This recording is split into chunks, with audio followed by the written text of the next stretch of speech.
Okay, wonderful morning to everyone. Welcome to KodeCamp 2.0 closing ceremony. I trust you're excited. It's going to be a wonderful 2 days.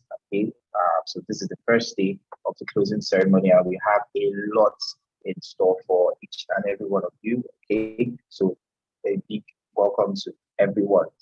Okay, so I'm just going to give us a brief rundown of what we're going to be having today. Like I said, we have a lot packaged for you all. So we're going to have a few chit chats, okay, with everyone. Okay, that's just going to actually just be for like 9 minutes, and then we'll have the opening remarks by Engineer Nebet. He is. I think I'm just going to allow you to introduce yourself, okay? And then we're going to have a bit of, sharing, section where we'll have the code campers, share their experiences or how the training has been, so far, how the last 4 months have been for them, regarding code camp and their career path and how it has actually been in general. And then we'll go straight into the product presentation. Yes. So, of course, as part of the training, okay, teams, we had various teams, they actually worked on various projects. So they're actually going to be showing us what they were able to come up with. Okay, they had about a month to come up with a project and a product, rather. So they will be actually sharing that. Okay, so we're going to have it in two parts. So we're going to have it in two parts. So we're going to have the first one, and then we will have a presentation. Okay, so should I call it a mini webinar or something? So we're going to be talking about what hiring managers look out for. I know, of course, when now that you're venturing into the tech space, okay, you've actually gotten the talent, you've gotten the skill rather. Now, I know, of course, we're going to be looking for jobs, but it's very important you know what hiring managers look out for, so you're well equipped and prepared. So we're going to be having that session also. We're going to be talking about the freelancing. Yeah, we're going to be looking into freelancing. We have seasoned and experienced guests that will be actually that will talk to us about what hiring managers look out for and the freelancing, and then we'll get to share experiences again, and then just round it up for the first session. Okay, so sit back, relax, and let's get it started. Okay, so once more, good morning from Nigeria and from Eket State to be precise. My name is Ikechukwu Achom, and I will be your moderator for today. Okay, so we have about just 6 minutes, so let's just do this quickly. So I would like a few of us. Let's just talk. How are you doing? Where are you? Okay, we can give us that information, and then how are you feeling? Okay, I think this is just for the code campers now. It's 4 months, 4 months of training and mentorship. How are you feeling? Okay, so if you want to share that information with us, kindly just raise your hand. Let's see, how many persons do we have? Okay, so I have just one hand raised. I just have one hand raised. Okay, I have two. Yeah, so we'd like to know how you're feeling. Okay, after 4 months, we're finally rounding up. Okay, how do you feel? Okay, so okay, I think I have a lot of hands right now. So I'm just going to start from the way it's actually displayed on my list. So I have Ichi Achom. Okay, so I'm going to mute you, so go ahead and try to make it as brief as possible. Thank you. Okay, good morning, everyone. Yes, good morning. My name is Inhechi Elizabeth Achom. It's KodeCamp 2.0 it's been awesome. I'm speechless, and I'm a little bit sad that it's coming to an end, but just as the saying goes, all good things come to an end. It has been a power-packed program. It's been a wonderful 4 months. I have met so many new people. I have gotten in touch with people in the tech industry, and I'm very certain that I'm not the way I was when I joined KodeCamp 2.0. I'm actually very happy with myself because just after 4 months of doing digital marketing with my teacher, Mr. Charles Zoba, I was able to build my own website from scratch, and it's been awesome. It's been awesome, and I'm sad it's ending, but I'm waiting for KodeCamp 3.0. Thank you. Okay, she's sad. Okay, I don't know how many sad people we have on the call though. Okay, okay, so let's get another person. ASIP Square. Okay, how are you feeling? How are you feeling? KodeCamp 2.0 has come to an end. How are you feeling? Let's hear from you.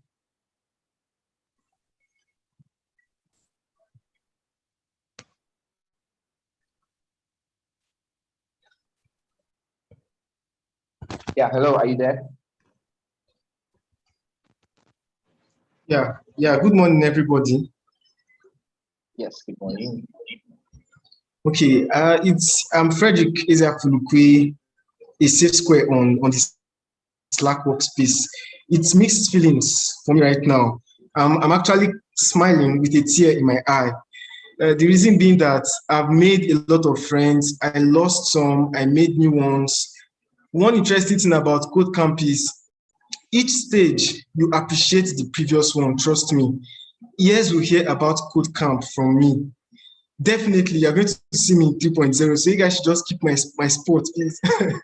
Man, from the stages, the projects, the collaborations, the meetups, the mentors. Shout out to Ogochuk's Femi Blaze. You guys make KodeCamp a very interesting one for me. And then finally, I want to appreciate the management system. Like their management was top notch. That's all I have to say from my end. Thank you. Okay, thank you very much. You guys are also sharing experiences. Okay. Okay, someone on the chat says I'm sad too. I met a lot of lovely people and I don't want it to end. Well, it actually has to end also, actually. So okay, let's have just two more persons. And let's see. Okay, who do I call? Okay, Codehouse PMMS. Okay, let's make it short. Okay, how do you feel? Just tell me how you feel. How do you feel? Codehouse PMMS. Who are you? You can go ahead. Okay, good morning, everybody. I'm Lovett Omokaro, popularly known as Not Job. So right now, I feel sad. It's been an awesome 4 months. I've moved on from not being able to speak in an open platform to be able to share my ideas. I've met a lot of awesome people like SF Square, Mubarak, Merit, and also I've been able to learn a lot, honestly. Before I started this program, I knew nothing about being able to build my own website. But now I can tell you confidently that if you give me any job that involves building a website, I can do it. And also now I understand why they told us to watch that video about grit in stage 0. It has really, really helped me a lot, honestly. The sleepless nights I've had, a lot of things I've had to read, being able to manage my teammates and coming online for meetings. It's been so stressful, but I enjoyed myself. I really, really enjoyed myself. And I'm sad to see that it's ending right now. Okay, thank you very much. She's also sad. Wow, why are you guys sad? You guys should be happy. It's 4 months. That means we're not going to stress you again. Okay, so I'll call one last. It's interesting to see that Lawrence's hand is raised. Okay, so I'd love to hear his own experience. Okay, Lawrence, so that's okay. Good morning, everyone. Yeah, how am I feeling? I feel like I'm going to have a very good rest this weekend. So I'm actually, let me flip it a bit. I'm very happy. Since Friday, I've not had, some of you don't know that we actually have to be having meeting every single night, not less than 1 hour plus, right? So finally, I'm going to okay, that's great. Okay, so so the grit is important. So that I'm feeling like, hey, finally, I will sleep this weekend. Sorry if you are sad, but yeah. So I think I will stop here. Probably I can give someone else a chance to speak. But yeah, that's how I'm feeling. I'm feeling sense of achievement, like we have finally carried it to this final. Is it a finish line? Yeah, that's the way. So that's how I'm feeling. I can't wait for the meetup to party around and all that. So you guys should do fast, I beg.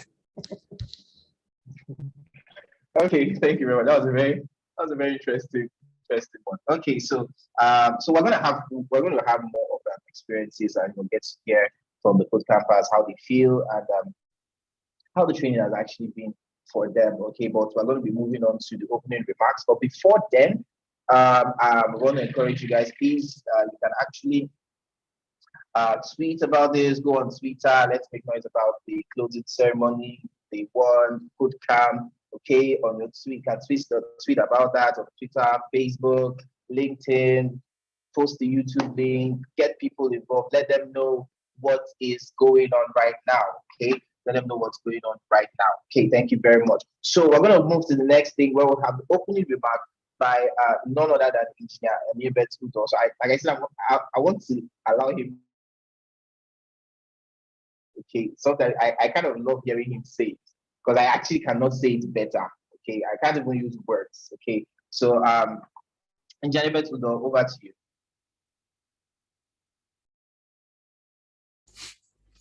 Okay, thanks, Ike. Yeah, I've been reading the chat and I've listened to what Lawrence has said. It's mixed feelings, right? Those of us, and I keep hearing this thing, grit, right? Yeah. Let me introduce myself. Then I'll talk a little bit about myself, and then I'll tell you guys. I'll drop some bomb, for those who whether you're happy or sad, right? I just want to tell you that you are just starting.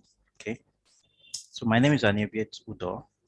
I studied as an electrical engineer. That's my discipline, right? But my heart has always been in tech, right? In programming, development, writing code, and developing people or helping people to see the potentials in it. And I know this because I started writing code not that long. There are people who started earlier than me, right? I started sometime in 1992, 91, 92. And the story I want to tell you is that I started as a kid, almost a kid. I was in JS3.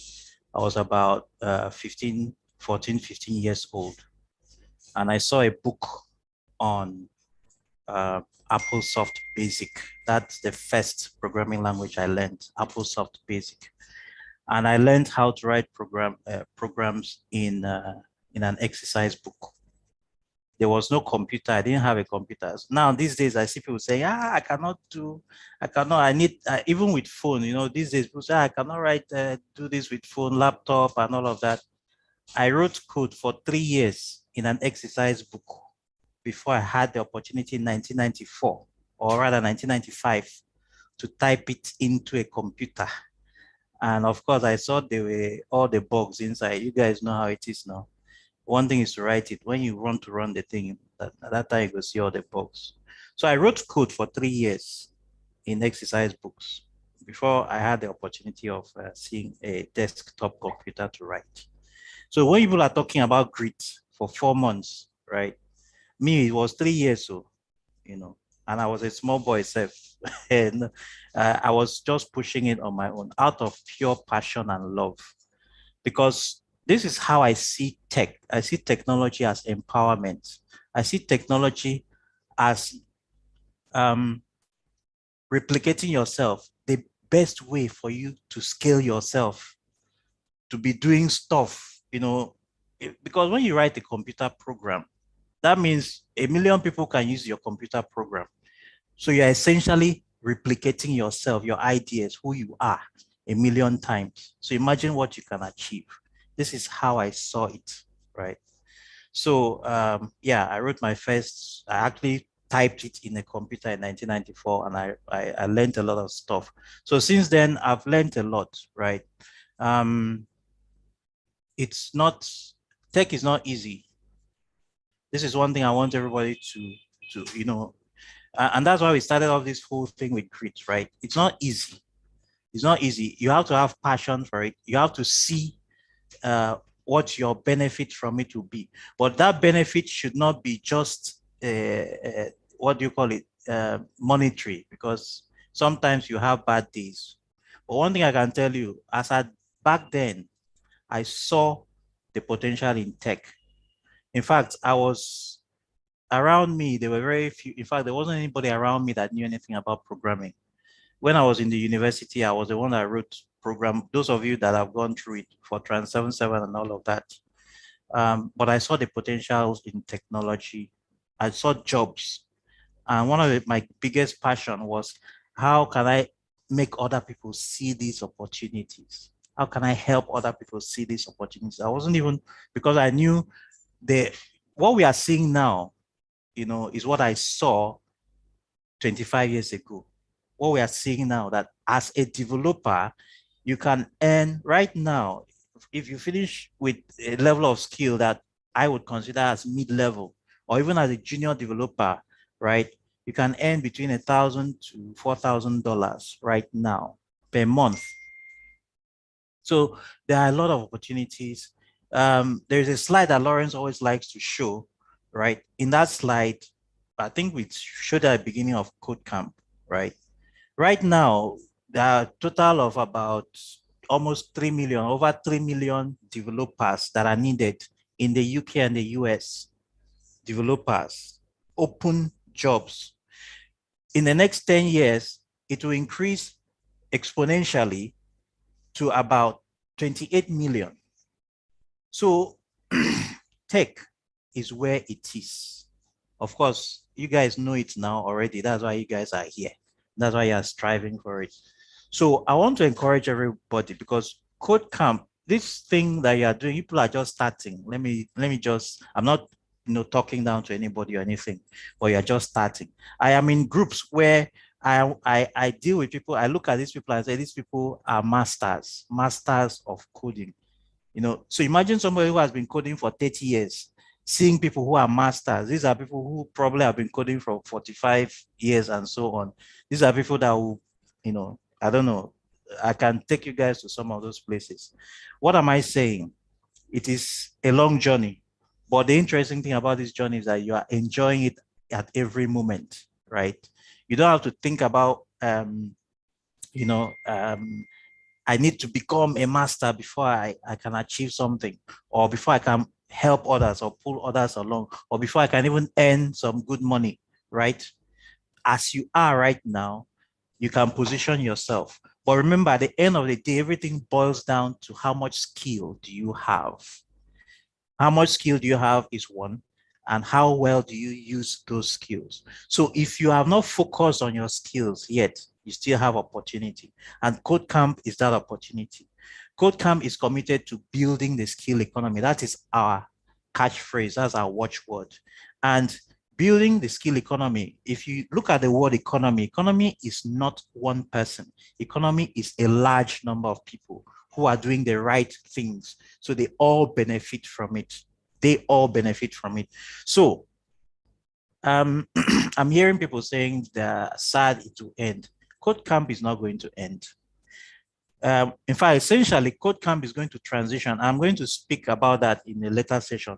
KodeCamp is going to transition into a community. We already have a KodeCamp community. We are going to strengthen that community, right? And KodeCamp is going to remain as a community to provide a support system to you. For those who have found jobs or who are looking for jobs or something, you can always come back and get support.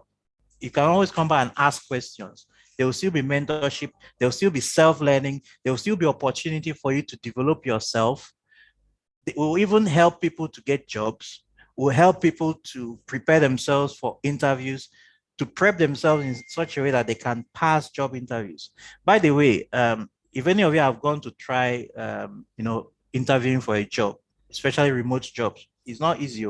This one that we are talking is not beans, because they will give you one algorithms test, and then that's when you now see that, man, you were talking about JavaScript or React, you have not started. When they tell you what is a binary tree, or what is a binary tree with what's the definition, or what is a Monte Carlo tree search with the alpha beta pruning. Let me not go into those kind of things at this moment. But what you know, right? There is still a lot more. It's like a drop in the ocean. So I'm encouraging everyone. KodeCamp will transition. We will maintain a support system after now, which will continue. And then in next year, we will go to KodeCamp 3.0 and we'll recycle the bootcamp again. So between now and KodeCamp 3.0, there will still be opportunity for you to upskill yourself, even at your own pace. You'll be learning at your own pace. You continue to improve yourself. And so there are a lot of things. Yeah, I'm saying people are saying next year. Don't worry, there will be plans for the remaining 6 months. We are not going home. There will be activities, and we'll talk about that. There will be internships, there will be projects, there will be webinars, there will be hackathons, there'll be a whole lot of things that will continue. And those who are in intermediate, if you are good enough, you can even get straight into internship. Those who are beginners, prove yourself and we can flip you into intermediate immediately and even put you on internship if you are good enough. So that is what KodeCamp is all about.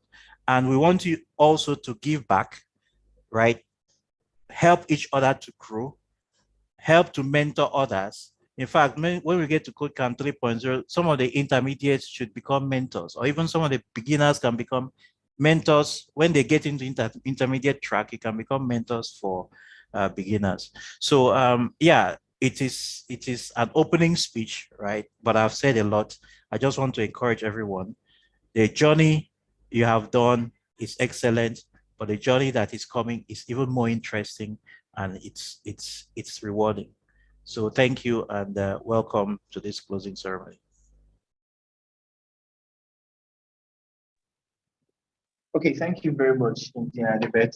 That was a very insightful one.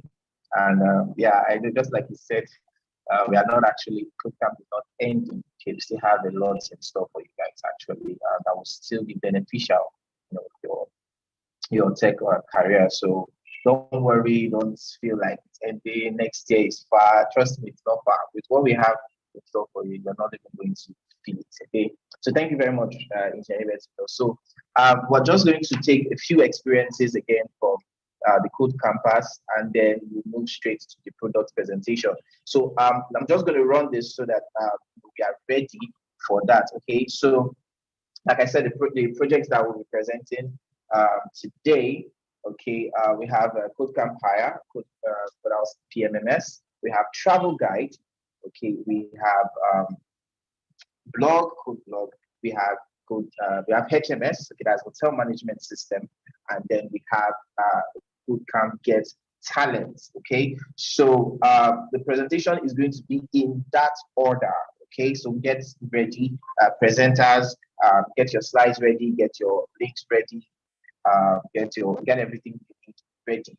Okay, so we have KodeCamp Hire. I'm going to take it again. KodeCamp Hire goes first, and then we have PMMS next, and then we have Travel Guide third place. We have Code Blog take the fourth place, and then HMS fifth, and then Get Talent was sixth. Remember, the presentation is in two parts. Okay, so we may not have all of them in the very first part, but let's see if we can actually get most of that. So remember, so the time we're allocating for each presentation will be 15 minutes, okay? 15 minutes for each presentation, okay? So we can have some comments and then that. So 15 minutes to make sure whatever you're presenting, make sure you actually give us the real deal in that time, okay? So to I'm going to be handing over to one of the front-end mentors, okay, the person of Miss Imole Ayo, soon to be Mrs. Sorry if I casted you. Okay, so she's going to take over, and we're going to have some at least two KodeCamp experiences. So over to you, Imole.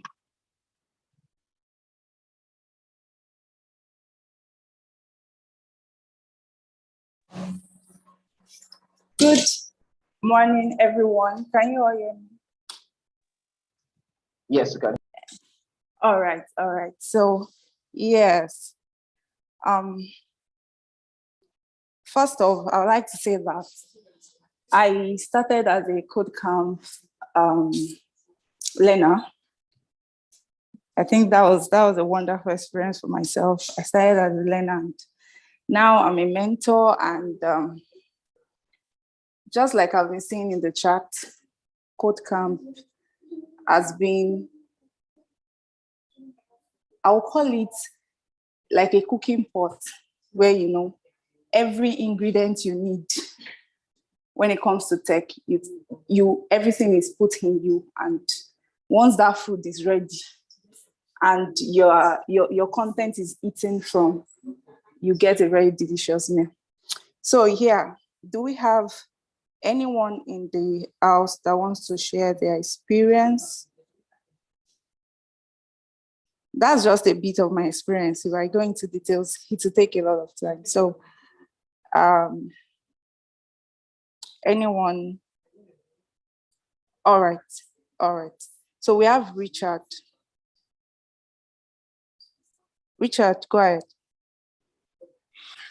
Okay, good morning, everyone. Mr. Niebet, Ikis, and other mentors. Everybody's saying that they cried, they this, they that. To be honest,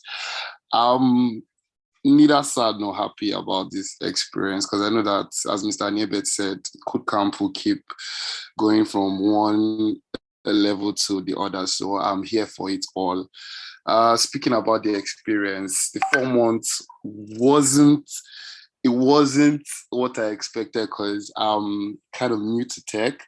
So the experience was kind of challenging.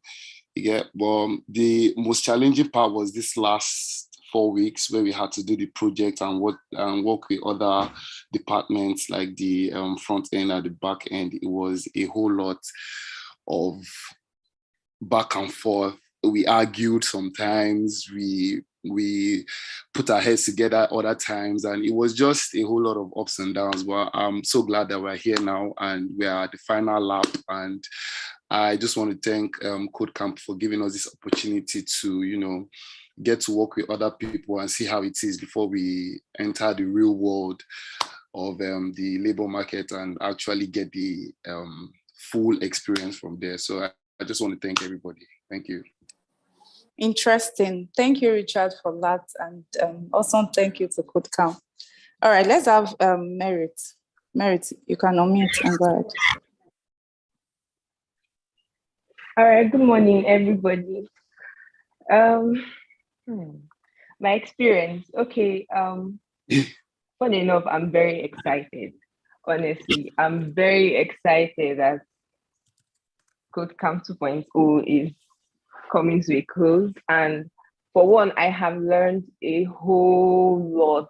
I mean, a whole lot. And it has been a very stressful 4 months. Maybe, especially the last 2 months. The last 2 months, I will not say drained me, but it was very, very stressful. I don't know which of the parts. I know working in teams was one of the most stressful things I experienced in KodeCamp, especially being the team lead for both times I work in teams. Like, it was stress times raised to the power 1,000 or more times 1,000. But I'm happy because being the team lead made me learn a whole lot of things that I would have not learned since if I was not a team lead. And again, it also made me understand that I'm going to meet different people when I'm out on this space. I'm going to meet people that are very eager to learn, people that will stay up all night trying to solve their problem, and people that will just give excuses on the job. So I'm very excited, and I'm also very happy that I met amazing people. I mean, KodeCamp. I'm happy. And I'm also proud that the things that I can do right now, things I could do when I started this program, are completely not the same thing I can do right now. And I'm very, very happy that I was part of this program. Thank you very much. You're welcome, Merit. Thank you for sharing that. With Simple Soul, go ahead.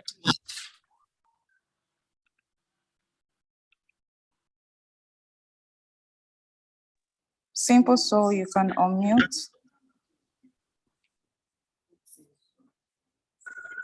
Okay. Thank you very much, Mole. My name is Simple Soul. Uh, from my end, I won't say I'm happy or sad. I'm just neutral, as I said that, because fine, we've learned and we have gained a lot. We've met people, we've connected, and we've had experience a lot. So I think we are just neutral for now because this is just the beginning. I don't think with what I have right now, I can't take it to real job, honestly. So I feel like it's just normal for now. Maybe by the time I finish the CodeCamp 3.0, then I can say, okay, right now I'm happy. Because if I should decide to stop, yeah, or maybe I decide not to continue with what I've been doing, I'm very sure I'll go back to the way I used to be. So I'm just neutral. And in my experience, number one, I would say a big shout out to Ogochuk's. Ogochuk's is my guy, a very calm person. He's one of the best mentors I've ever met because I've taken a lot of courses on Simply Learn Udemy and all, and I've not seen a mentor who is as good, as calm, and is so ready to teach someone like Ogochuk's. So I'm really glad Ugochuk's is my mentor. So I believe he's going to continue being my mentor because I'll keep disturbing him and I'll keep going to his DM. So thank you very much, Ugochuk's. And as well, thank you very much, Femi Bliss. Also, you are a wonderful person. Thank you very much for being there for us. Also, IKs. When you have when you have courses online that you are going through, there's no time limit, no pressure, nothing like that. So you tend to relax and not want to, oh, well, I will just do them anyhow. But then the fact that IT has been putting pressure on us and it's just been a headmaster of this code camp, it's really helpful. Thank you very much for the pressure. You're a wonderful person also. uh I've been able to connect a lot. I used to be a very shy person, but then code camp has actually shown me that there's nothing to be shy of. You can lead, you can coordinate, and you can do things with people, you can collaborate, and everything is going to be fine. Nobody's going to beat you. So I'm really glad that I've been able to learn that from code camp, and I hope that the coming one I'll be able to pass the intermediate. Definitely I'll pass. And before then, maybe I can be considered for some. I really want to continue podcast. You guys need to just help me. So I want to continue. May God help me and may God help everyone of us. Amen. All right. Thank you for that.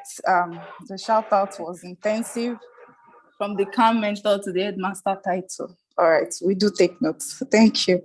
Okay. So a safe square, you can go ahead. All right, since we're doing shout outs, I had to come in. So first off, shout out to Team Hercules, Team KodeCamp Hire. You guys were the best. I was privileged to lead these two teams, and we did massive things out there. Shout out to Ogochuk's, Femi Blaze, front end mentors in general. You guys really helped me. You assisted me in my learning stage. The truth is, I started learning about tech early last year. But then someone told me about KodeCamp, my cousin from another great tech institute in Nigeria. He told me about KodeCamp. We were two, but I was the only one who was able to join KodeCamp. And now, if we're to compare I and the other guy, man, I'll tell you, KodeCamp is the complete package. I signed up for about 3-4 cohorts this year.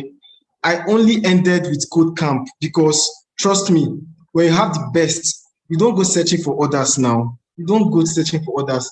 From the management to the random channel. Man, shout out to Mubarak, Danny, Mary.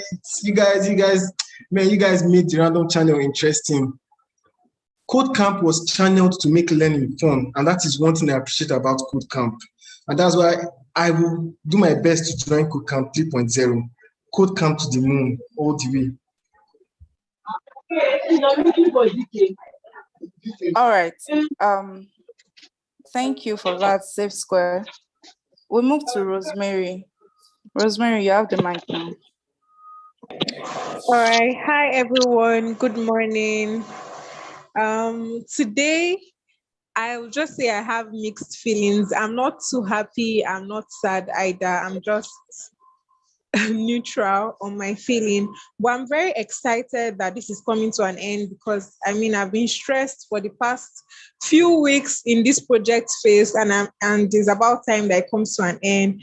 But I just want to say a big thank you to CodeCamp for organizing this training. When I started out, I didn't know, like, I didn't even know what UI UX was. I just used to hear, oh, UI UX, this and that. But I didn't know what these terms meant. Even when I wanted to register, it was my friend Femi, shout out to you. He sent the link to me for me to register, and he made sure that I registered. And he was like, just put UI UX there. It's good. And I just chose it. I did not even know what it was. I couldn't even define it.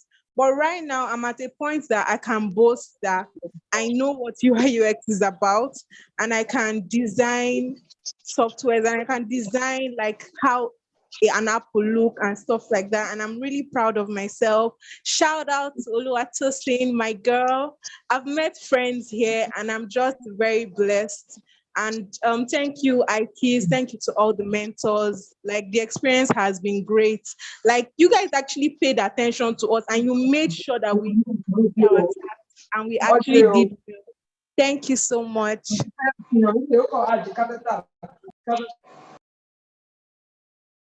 Okay, thank you, Rosemary. Okay, thank you. All right. We'll be taking the final person, V-Link. Go ahead. V-Link, if you can hear me, the mic is yours. All right. I'll be handing over back to Hikes. All right. I want to, first of all, before now, I've not actually known anything about or even had anything about UX.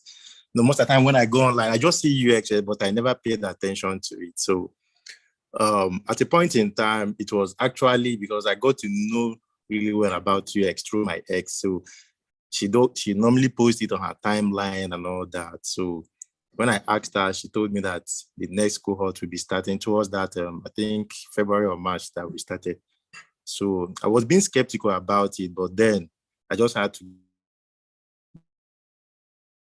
give it a try. So I registered. And I want to commend you guys for the management and the way you guys all carried everything along. Because if I tell somebody that I'm actually running a course that I didn't pay for, because the way they manage the time and the way the tutors, carry everybody along, man, is something that I actually want to commend you guys for.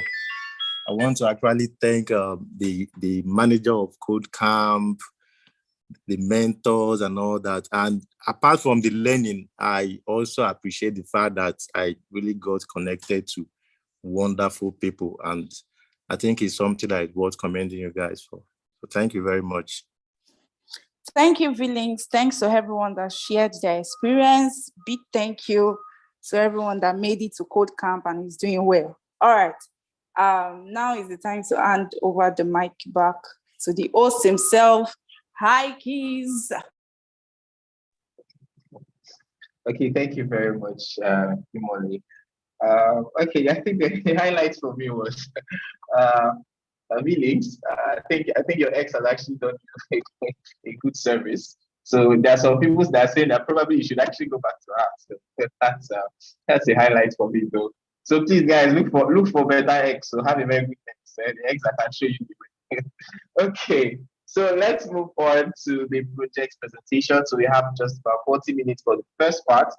Okay, and then by 12, we will be having the first presentation, which is what hiring managers look out for. Okay, so that session is going to be anchored by none other than Mrs. Mabon. Okay, so I'm going to be handing over to her then. But for now, we're going to get straight into the project presentation proper. Okay, so I'm going to run this again. We have bootcamp hire going first. Okay, we have PMMS second, travel guide third, we have blog, we have HMS, and then we have get talent. Okay, so we'll see how much we can cover the next 39 minutes to be precise. Okay, so KodeCamp hire, you have 15 minutes. Your time starts now. Over to you.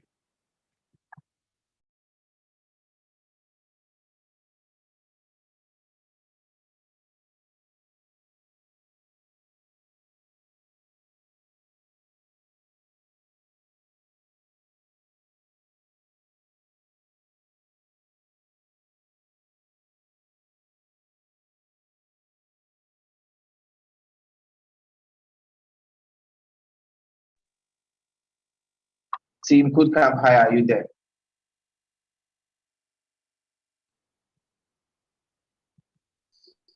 Yes, we asked. Our presenter is currently preparing for the presentation. Thank you, sir. Is currently preparing. That's interesting.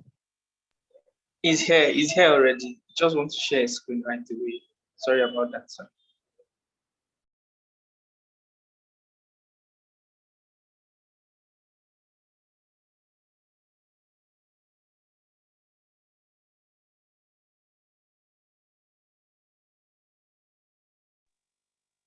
Okay, so while we're waiting for them, okay, the other presentation I'm going to go at it again. I'm going to take that again. KodeCamp hire first, then we have PMMS, we have travel guide, then we have blog, we have HMS, and then we have get talent. Okay, so get yourself ready. Get yourself ready. Everything should be ready. So you can kick off when we call you. Hire, your time is actually going. You have just 12 minutes. PMMS, please get set.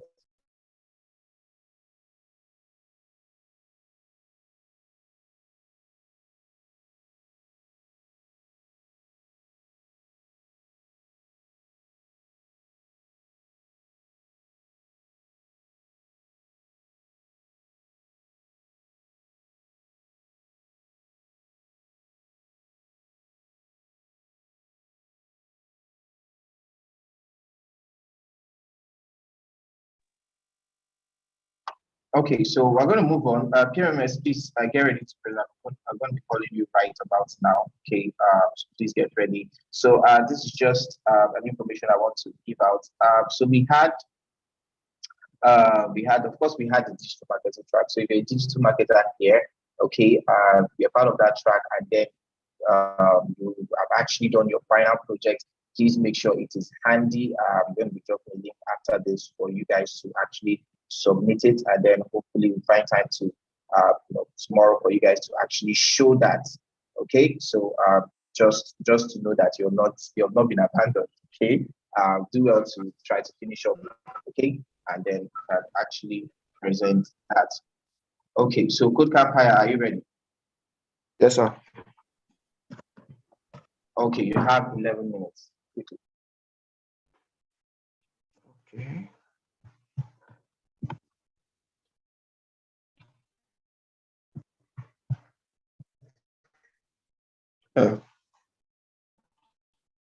Good morning, everybody. My name is Yusuf Ridwan Olakunle, representing Team KodeCamp hire. Going straight into the presentation. This is the project overview. The project is about an event management. An event management is a platform where users can come whenever they want to get the services of vendors, performers, and entertainers. Whenever a person wants to organize an event, you can just come to the website to get the services of these people with just a click. It was programmed in a way that anybody anywhere in the state can get these services with just a click. Moving to the introduction, we have 3 teams that worked together to bring about this website. We have the front end and we have the back end. When the design team came up with batch ideation, decisions, and also designing screens for the website, front end came up with our front end guys were able to come up with design implementations, and backend we're able to host websites. So the tech stacks used are HTML, CSS, and Django. And the tools that we used: Google Meet, Figma, Comment Feature, FigJam, Mirror, for design and implementation.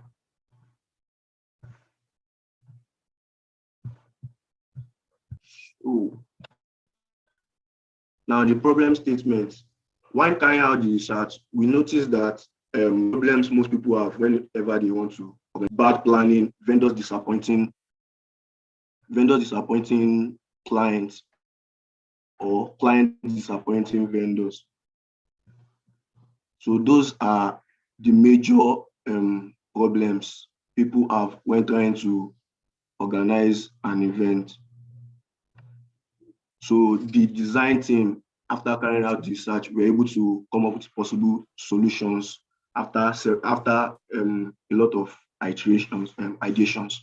We're able to come up with solutions to avoid vendors and maybe event hosts misunderstanding each other. This is our work task flow. This shows the flow of the website from the landing page down to the major features of the website, which includes booking an event and also allowing people to register as a vendor on the website.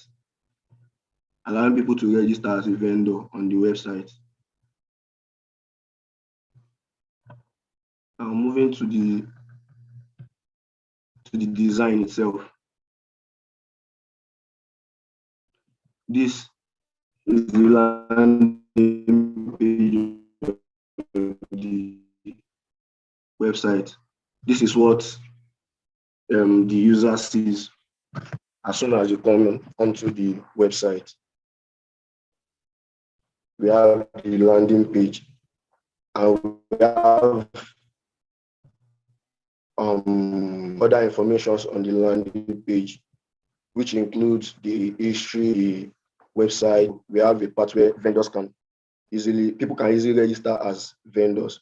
We have a session for reviews, then our meet our team session, the frequently asked questions, and the filter. So I'll just get straight to showing the major features of the website, which is book an event and register as a vendor.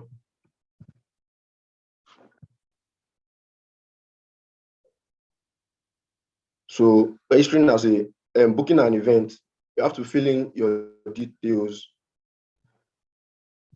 After filling in your details, the type of event you want, the date, the event location, the color you want for the event, your phone number, email. Then there is a button that says proceed. Proceed, which will give the user a successful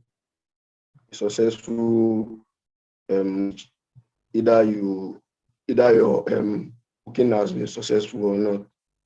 So you get the message. I'd like to demonstrate that.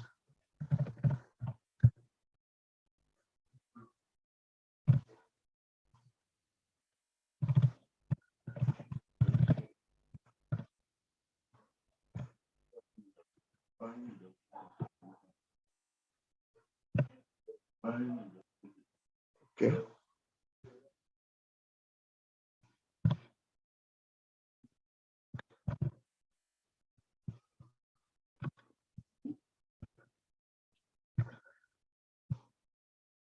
As you can see, event has been successfully booked.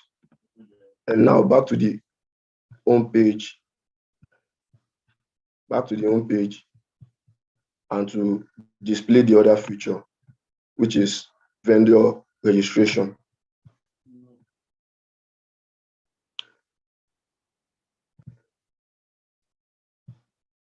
So a user can actually come on to the website if they are confident that they can be part of the team to register as a vendor. This is the page for vendor registration.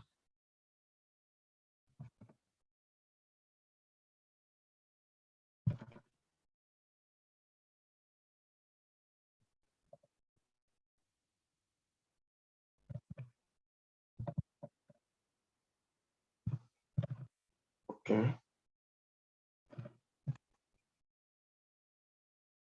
Just for demo.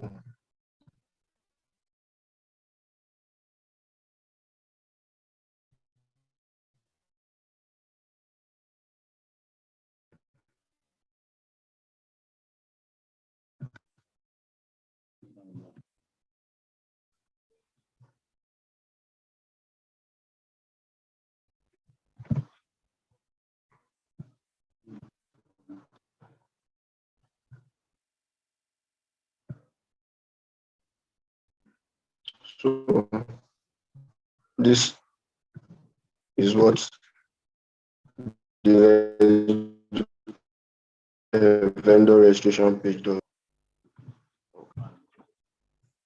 I don't know what happened there.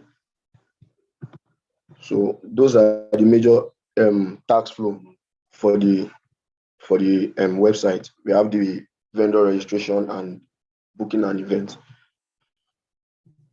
Although there are plans for several and future implementation of the website, which will include a dashboard overview, a login and sign up page, and a chat box where you have the opportunity of chatting with a vendor, chatting with any of the vendor before hiring his or her services. Then a login page where the users can log in, have a dashboard so you can track your dealings, your past and previous dealings with the website management. I think that's all I have for now. Thank you for listening. Okay, thank you very much, team. KodeCamp, I really want to be precise. Okay. So I'm just going to take take a very quick feedback from the mentors. Okay, so if you have a feedback to give, just raise your hand. I'm just going to call you for that. Any feedbacks? Any feedbacks?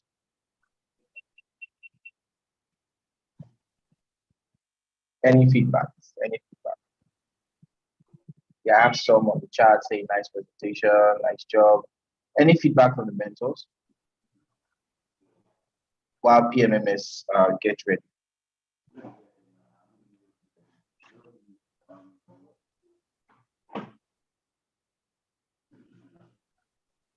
Okay, go ahead.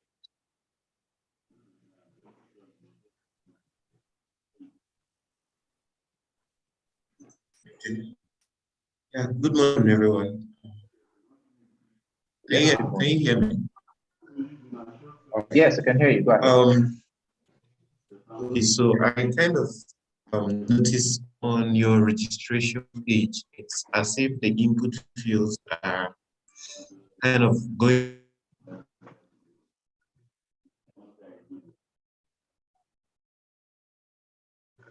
off the screen.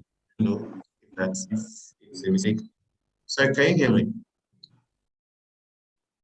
Hello? Yes, we can hear you. Go ahead.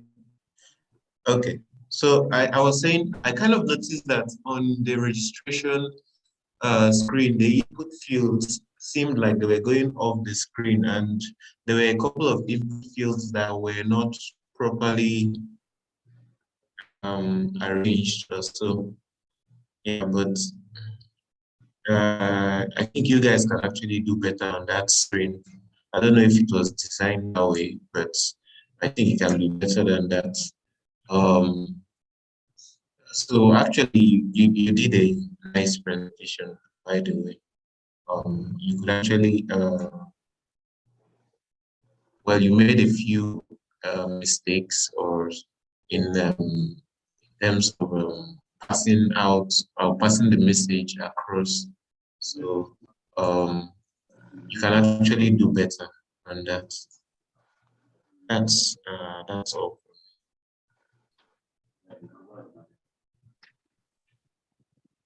Okay, thank you very much, Ogochukwu. Thank you very much.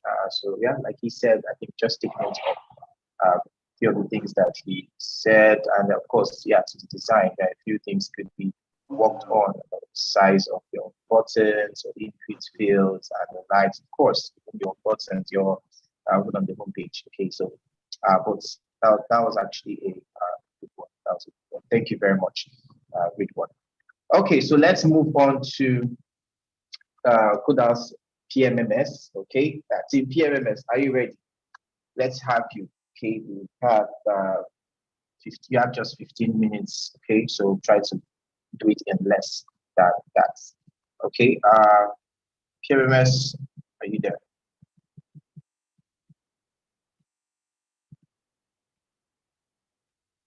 Yes, I'm here. Please, how do I share my screen with my PC? Let me send a message so you can give me. Are you kidding?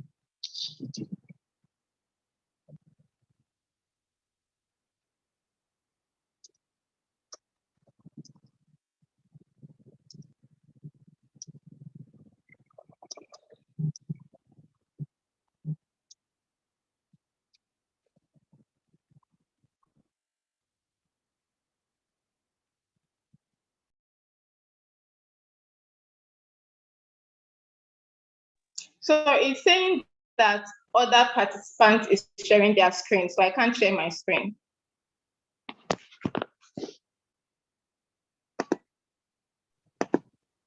Yeah, you can do that now.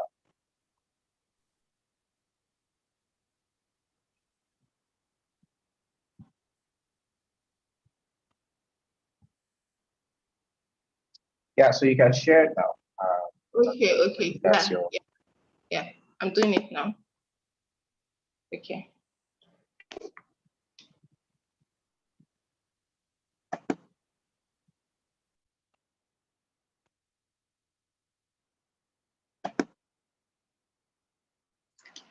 Okay, good morning, everybody. My name is Lovett Omokaru, and I'm the presenter for Helium. Now, these are my teammates, and we are all in the front-end track. So we worked together and collaborated in order to make sure that we're able to do this project successfully. Now, Helium. What is Helium all about? What is our vision and value proposition? Why did we decide to come up with this project, Helium? So Helium gave owners of power sources, owners and users of power sources like generators to be able to control their power generators with just their phone. So users and owners of power sources like generators, solar panels, we give them the ability to be able to monitor and get live data on how their generators are doing while on their phones. So factories that rely heavily on power generators, they can decide to make the work less stressful and more efficient by engaging with our platform, because they are going to get live data on how their generators are doing with just their phones. Now, before I talk about the problem, I'd like to tell you a little story about my dad's friend named Mr. Shop and Shop 2. So Mr. Shop and Shop 2 came to our house one day looking all sad and forlorn.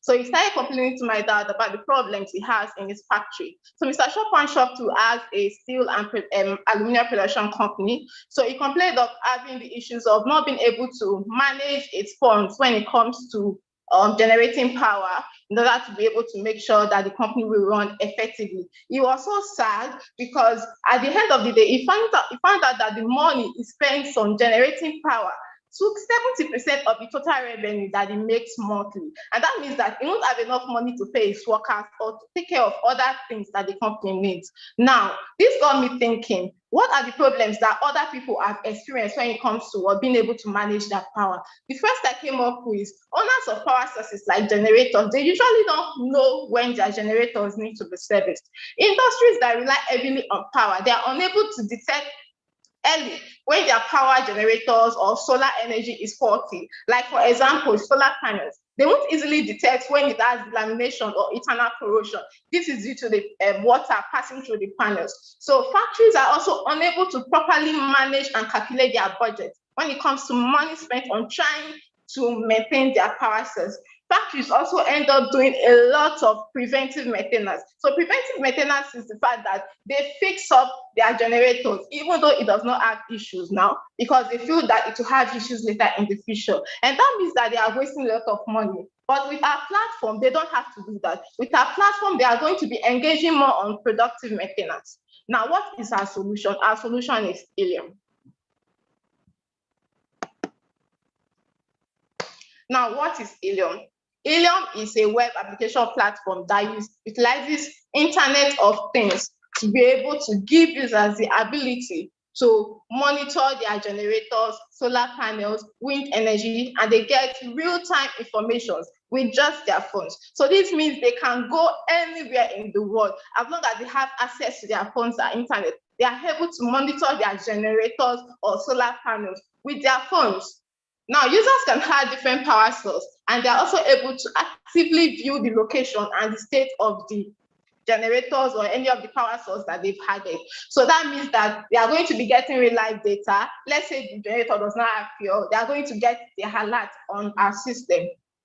They are also able to get an added advantage of being able to effectively calculate how much was spent on power with using our automated estimator. They are also able to monitor how much fuel or diesel has been spent over a period of time. Now, what are the technologies and libraries we use? So first of all, we use HTML5. HTML5 was used to code the outlook of the website, while the CSS was used to style the website and make sure that it looked beautiful. Then JavaScript was used to make the website dynamic, like during the process of the sign up, when you've inputted your data, like your username and then password and email address. So the data is going to be stored in our database, and we use JavaScript to achieve that. So that when you are trying to sign in, if you don't have an account in our database, you won't be able to access our platform. Now we use Bootstrap to make sure that the styling will be faster and more efficient. Then we use GitHub in order to make sure that we'll be able to collaborate effectively. Now, Apex Chat is for the users. Because our platform involves more on data, we use Apex Chat to be able to show it in a graphical manner that the users can understand. So thank you for listening to the presentation. I will go on to show you guys the live demonstration of the website now. Now, as you can see from here, this user has already logged into the account.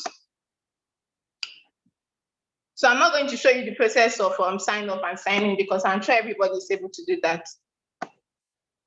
So the user has 5 generators installed in our system and 3 renewables. Renewables are sources of energies that can be reused every time. So the user has 2 wind energies installed, while 1 solar panel. Then the user also has 3 diesel generators and 2 petrol generators installed.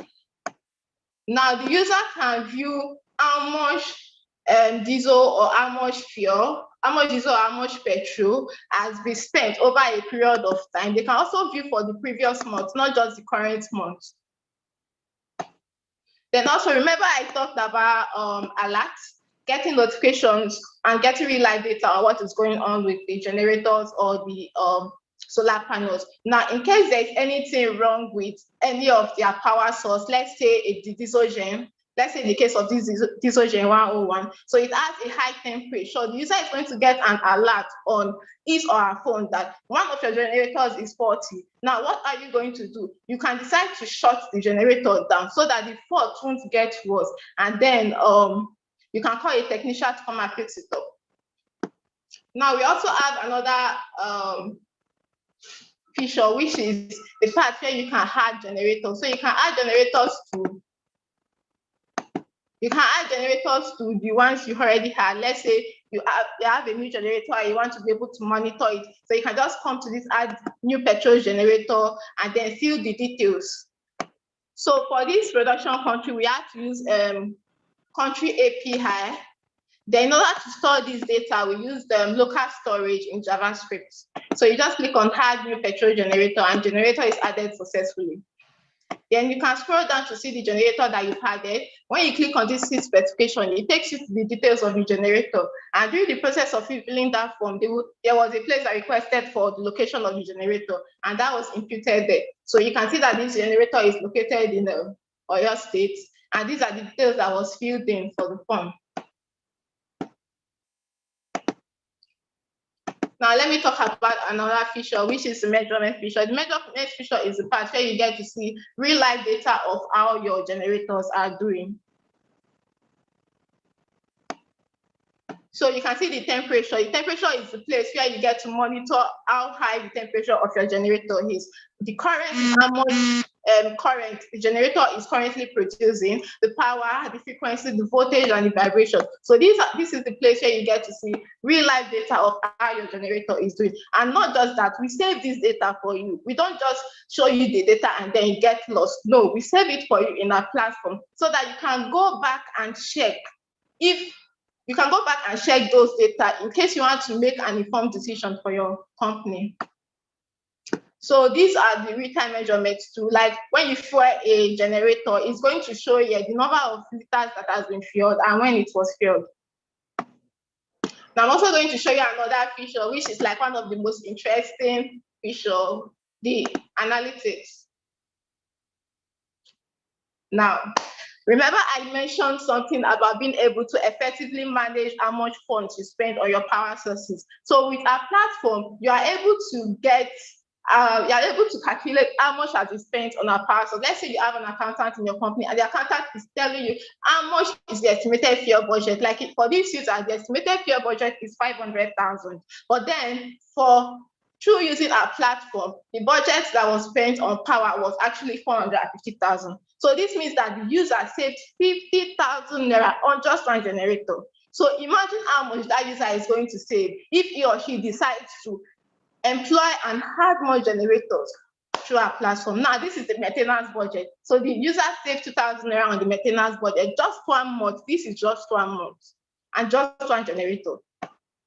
Now, these are the data for the average voltage and the data for the average current, the average temperature, and the fuel usage. So from this fuel usage, you can decide to look at the previous data of the generator. You can see the generator that consume more fuel, the generators that consume less fuel, and then you can decide to patronize the one that consume less fuel and actually produce more power. Because everybody wants to, I don't know, spend less money but get more value. Then the engine performance. You can also monitor the engine performance of your generators.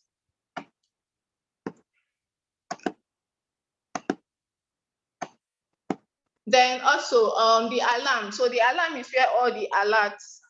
The alarm is where all the alerts comes in. So in case there's anything wrong with your generators, you are going to get an alert on your phone that probably generator 101 or generator 102 or 103 has an issue, there is no fuel. You can be like, okay, let me switch off the generator since there's no fuel.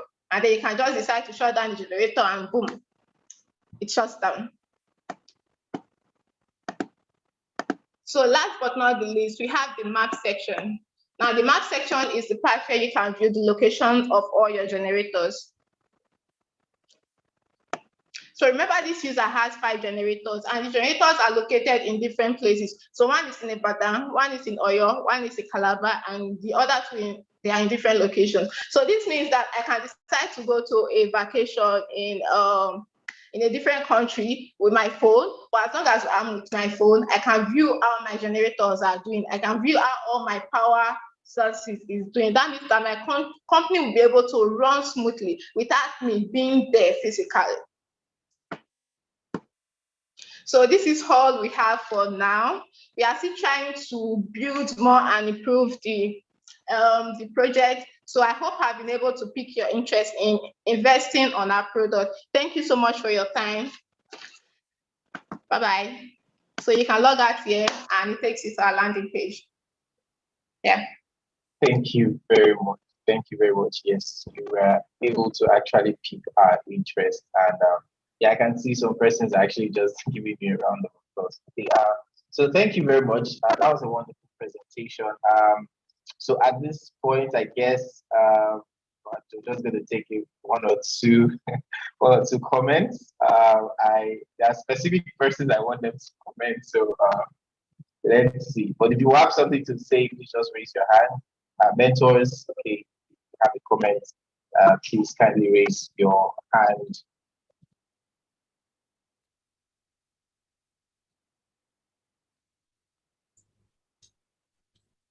Oh. I will speak last. Okay,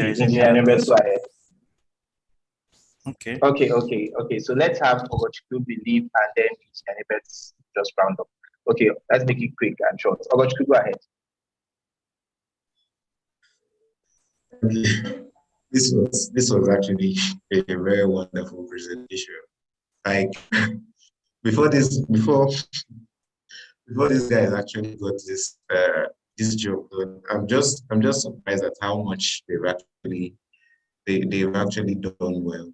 Like they stayed for 2 weeks or even more, and they were asking me for designs, and they designed them. What happened to their design? They didn't get designs, and within the last 2 weeks, they're able to come up with what you're seeing on this, and I'm just I'm blown away actually. So this is actually a very wonderful presentation. I know she's kind of I don't know if it's tensed or something that she's presenting, but the energy is good enough. So a nice one to this team. You guys did know. Just okay, thank you very much. Thank you very much, Ogochukwu. I believe over to you. Let's make it short and precise. Okay, yeah. Good morning. Yes, good morning, everyone. I want to really recommend, like, this is wow. This is great. The design is amazing. What you guys have done in just a few weeks, this is a great work. Like your dashboard, the things you're showing, they are just perfect. So kudos to you guys. You did a great job. Designs, I can see the alignment, even the color, the color texture, what you're using, everything is just like top notch, like exactly what it should be. Yeah. Thank you so much. This is amazing. Okay, thank you for the wonderful comments. Okay, Engineer Lawrence, over to you. Yeah, so I will sleep very well this night if I don't comment this team. Like, of course, this project is dear to my heart. Yeah, they don't bomb me when I cannot talk. Why I just speak pidgin away. So this is a project that has been on for like centuries. I think you guys have brought it to life. That's my comment, because if I keep talking now, I know sure I go end. My guy is here also. I know that. I think you give a better feedback, but I have to just make my voice, come out. Kudos to you guys, Sha. I think I'll hand over to my boss. He's already here. Okay, thank you very much. Okay, Engineer. Yeah, I already made a comment on the chat. This is excellent. See, if somebody that has been coding for 30 years tells you it's excellent, just take it to the bank, right? Take it to the bank. What? Hello, can you hear me? Yes, we can hear you. Go ahead. Okay. So I'm saying this. I'm saying that, you know, this is super impressive. This is excellent. I'm saying if somebody that, you know, somebody that has my years of experience in coding, right, and in building sites and looking at what other people have built, take it to the bank. This is, you know, what is most impressive about it is that this was done in what space of time? Is it 1 week? Ogochukwu, Loveth, how long did you take to do this? 1 week, right? 1 week and some days. Yeah, you see, this is what when we say hackathon, right? You do this kind of thing. I know what is in this thing. I know what is in this design because we were the ones that designed it, right? So you're essentially taking something that was not meant for beginners to build. It was meant for intermediates or even people beyond that. And you built it in 1 week. See, I have in mind everybody in this team. I'll just promote all of them to intermediate and put them in internship straight. That's the level. I don't need to say anything more than that. So I'll talk to you guys. I'll talk to the team after this. But this is an excellent work. That's all I have to say. Well done to everyone in that team. Thank you.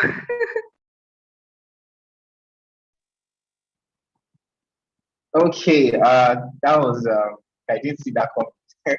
I didn't see that coming, but yeah, that was actually a very, very wonderful presentation from Team PMMS. Yeah, I remember how those job was really, really worried. Okay, they were bored. There was no design for them, and they were like, when will we actually get designs? And the truth is this: I did not expect you guys to pull through. Okay, because of the time constraints. Okay, and then when Wachika and I were actually looking at the designs and saw the charts and everything, I was like, how is this going to be done? But you guys really pulled through, and it's really, really amazing, and it's very, very commendable. Okay, so my boss's hand is raised. Gentlemen, Yeah, still have so something to say? yeah, just to back up what I said, right? If this team is interested in continuing with this thing, you know, as a part of the internship, you need to learn either React or Vue.js. You need to learn a framework. Now, if you can show me that you can learn this framework and move this thing from HTML, CSS, plain old JavaScript into a React framework, you know, within some time, within some time limits, you would have proven to me already that, you are like top notch. So prove that. And you don't even need to wait till KodeCamp 3.0, to join intermediate trackers. In fact, if you go there, you just be cruising, right? Or you might be able to do an internship during this period if you can move this thing into React. So that's a challenge I'm giving to you. So that's how I want to end it.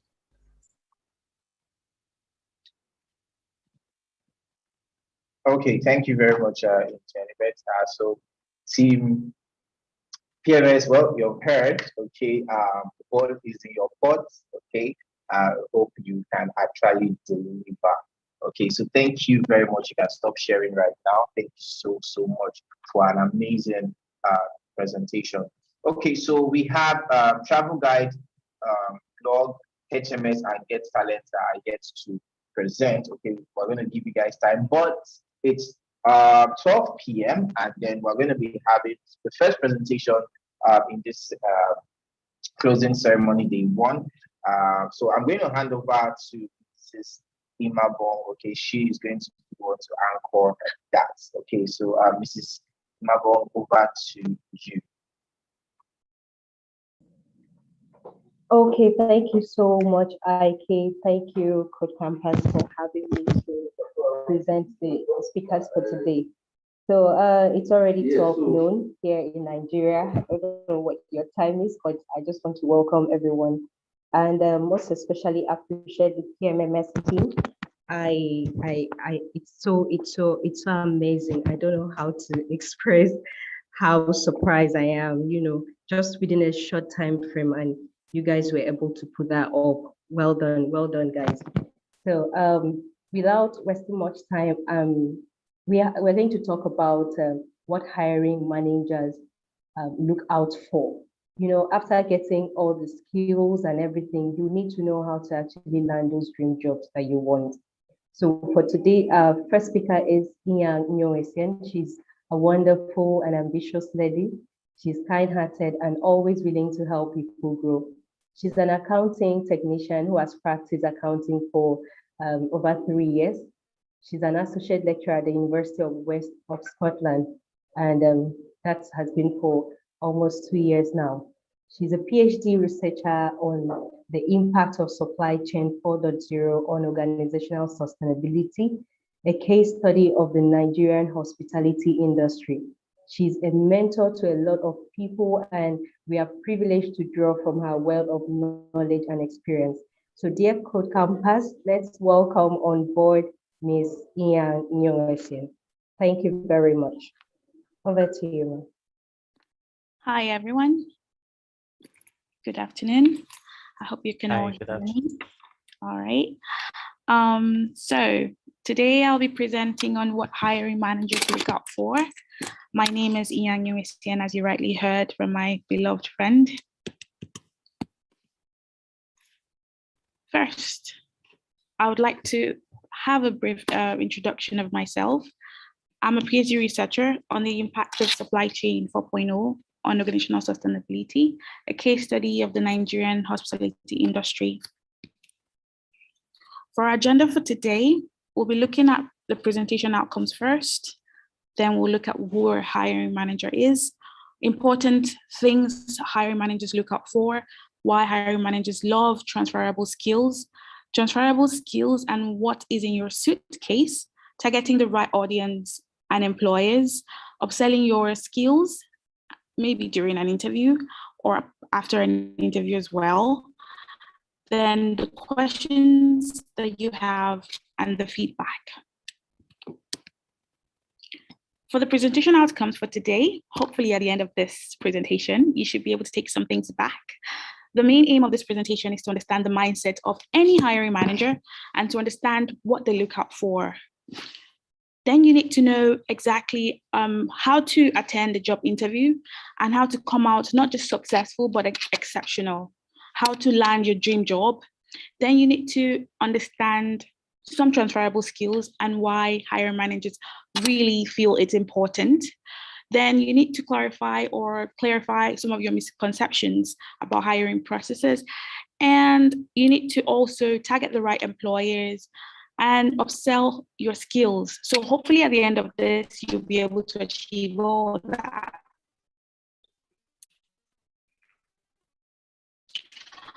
Who is the hiring manager? That's the first question we need to understand, because before we go into this, we need to have a clear mind on who a hiring manager is. First, the hiring manager is a future manager of the employee. He is one person who is hiring the new employee and could possibly be the person who will fill that position for a particular vacant position, and is also the person who makes the ultimate decision at the end of the day. There's some important things hiring managers look out for in an interview, some of which have been listed here. And first, I would like us to look at the business awareness of the employee or the prospective employee.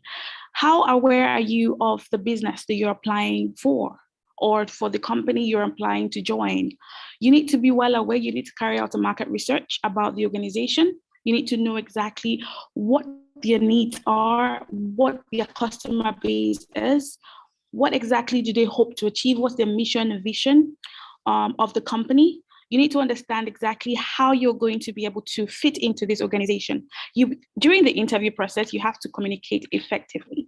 You need to have a good listening skill, and you need to give feedback when feedback is required. You have to listen to the interviewer and ensure that you don't interrupt the interviewer, maybe unconsciously during the process of communicating. You need to have a long-term potential within the organization for them to know that you have a possibility of staying with them for a very long time.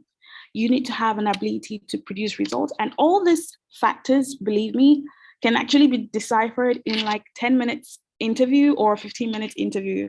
And before you know what's happening, they could even decide. I usually say if an interview takes a long period of time, maybe longer than normal, it probably means that they are struggling. Maybe the hiring manager is struggling to know whether or not they should employ the person. But if it is short and if it's just for like a few minutes, it means they're already convinced from maybe the first answer you've given that you are the right person for the job. So within an organization, there are certain things that are very important for a hiring manager to look out for so that the person whom they are bringing on board can fit into the organization properly and help the organization to have a good turnover. For an organization's turnover, it is very expensive, and given the kind of investments that they have for new employees or the kind of trainings they have to give to new employees, the business needs to make sure that they hire the right person that will give them a long-term hiring turnover. So looking at an organization, the first thing you need to talk about is your skills. What kind of skills do you want to bring to the table for this organization? How do you fit into the work environment? Are you a good team player? Do you give credit to other people when you're on a team, or do you hope to take all the credit to yourself? And getting this job, is it all about money for you, or is it about maybe the passion that you have for the job? I'm going to focus more on transferable skills because those are the kind of skills that you don't necessarily need to go for maybe like a few training, but some people are born with some transferable skills or some attributes which organizations really look out for. And within an interview process, many hiring managers look out for this even during the interview, and they can tell if you have the skills or not. Why hiring managers love transferable skills? Transferable skills are hard to teach, and they require practice or a habit-forming behavior. It's something that some people have to probably have as a habit over years, and that shows within during the interview. That shows and helps the hiring manager to decide whether or not to take the person on board. This is regardless of the fact that you have the right quality for the job or that you have the right certifications. This actually helps for you to secure the job, to show that you have a better way of helping the organization, good work relationship, and you will have with other people in a team. And it also shows that you'll be well-rounded in terms of or flexible. If something was to happen, you'll be adaptable to certain situations or crises. If something was to maybe if an event was to occur, that you could be trustworthy enough to know how to react in such situations. This can be deciphered during the interview if you're being asked certain behavioral questions. We're going to go into this shortly. The transferable skills and what exactly you have within your own suitcase, or what exactly you have to offer when you go for an interview. The set of skills you possess that can be applied to a wide range of roles or within a particular industry, or it has a distinct way of just standing out as transferable skills. They can also be called key skills, core competencies, or core skills or attributes. Everyone has their own special skills, and you can combine some of them together to have a kind of skill that can help an organization achieve its aim. For you, transferable skills help you to switch job roles, industries, sectors, or even your career. You can have a unique combination of skills which can help you to achieve your career goals. You may also need to tweak some of the skills you have to be able to solve certain problems. Let's look at some of the examples of transferable skills. First, let's talk about communication. How good are you at communicating or presenting, for example, reports, or writing reports, or listening? This is some of the skills that you might go for maybe a short training, maybe a few minutes training, or even an hour training on how to communicate. And over time, due to the fact that you've practiced, like they say, or like the same of your practice, this forms a habit or this becomes a habit. And before you go for an interview, you probably practice as well, especially with your closing remarks. That will help the hiring manager to understand that you might be the right fit for the organization. Your data skills as well can be some of the transferable skills you need to look into. You need to know how, or you need to know if you have the ability to design, manage, analyze, model, or even interpret and visualize and present data. Some leadership skills are also transferable skills or skills which might be inbuilt, or you might even be born with it, or probably because of the environment you are in or the kind of people you've associated with over time, you're able to form a habit that can help you to be a leader. So a leader can provide vision, initiating, motivating, organizing, planning, delegating, monitoring, and providing feedback. It's all part of a leader's set of skills. How do you identify your own transferable skills? First, you can go through your typical day-to-day activities and identify maybe certain skills that you feel you've been carrying out, which unconsciously you didn't even know was a transferable skill. You can also ask someone, say, if you're already in an organization, you can ask your superior or even your colleagues to look at some of the activities you've carried out and give you feedback on your strengths. Your strengths or some of the things you do, which you feel it's not common or it's not everyone who has those skills. Those are your special transferable skills, which you need to take advantage of. How do you target the right audience or employer?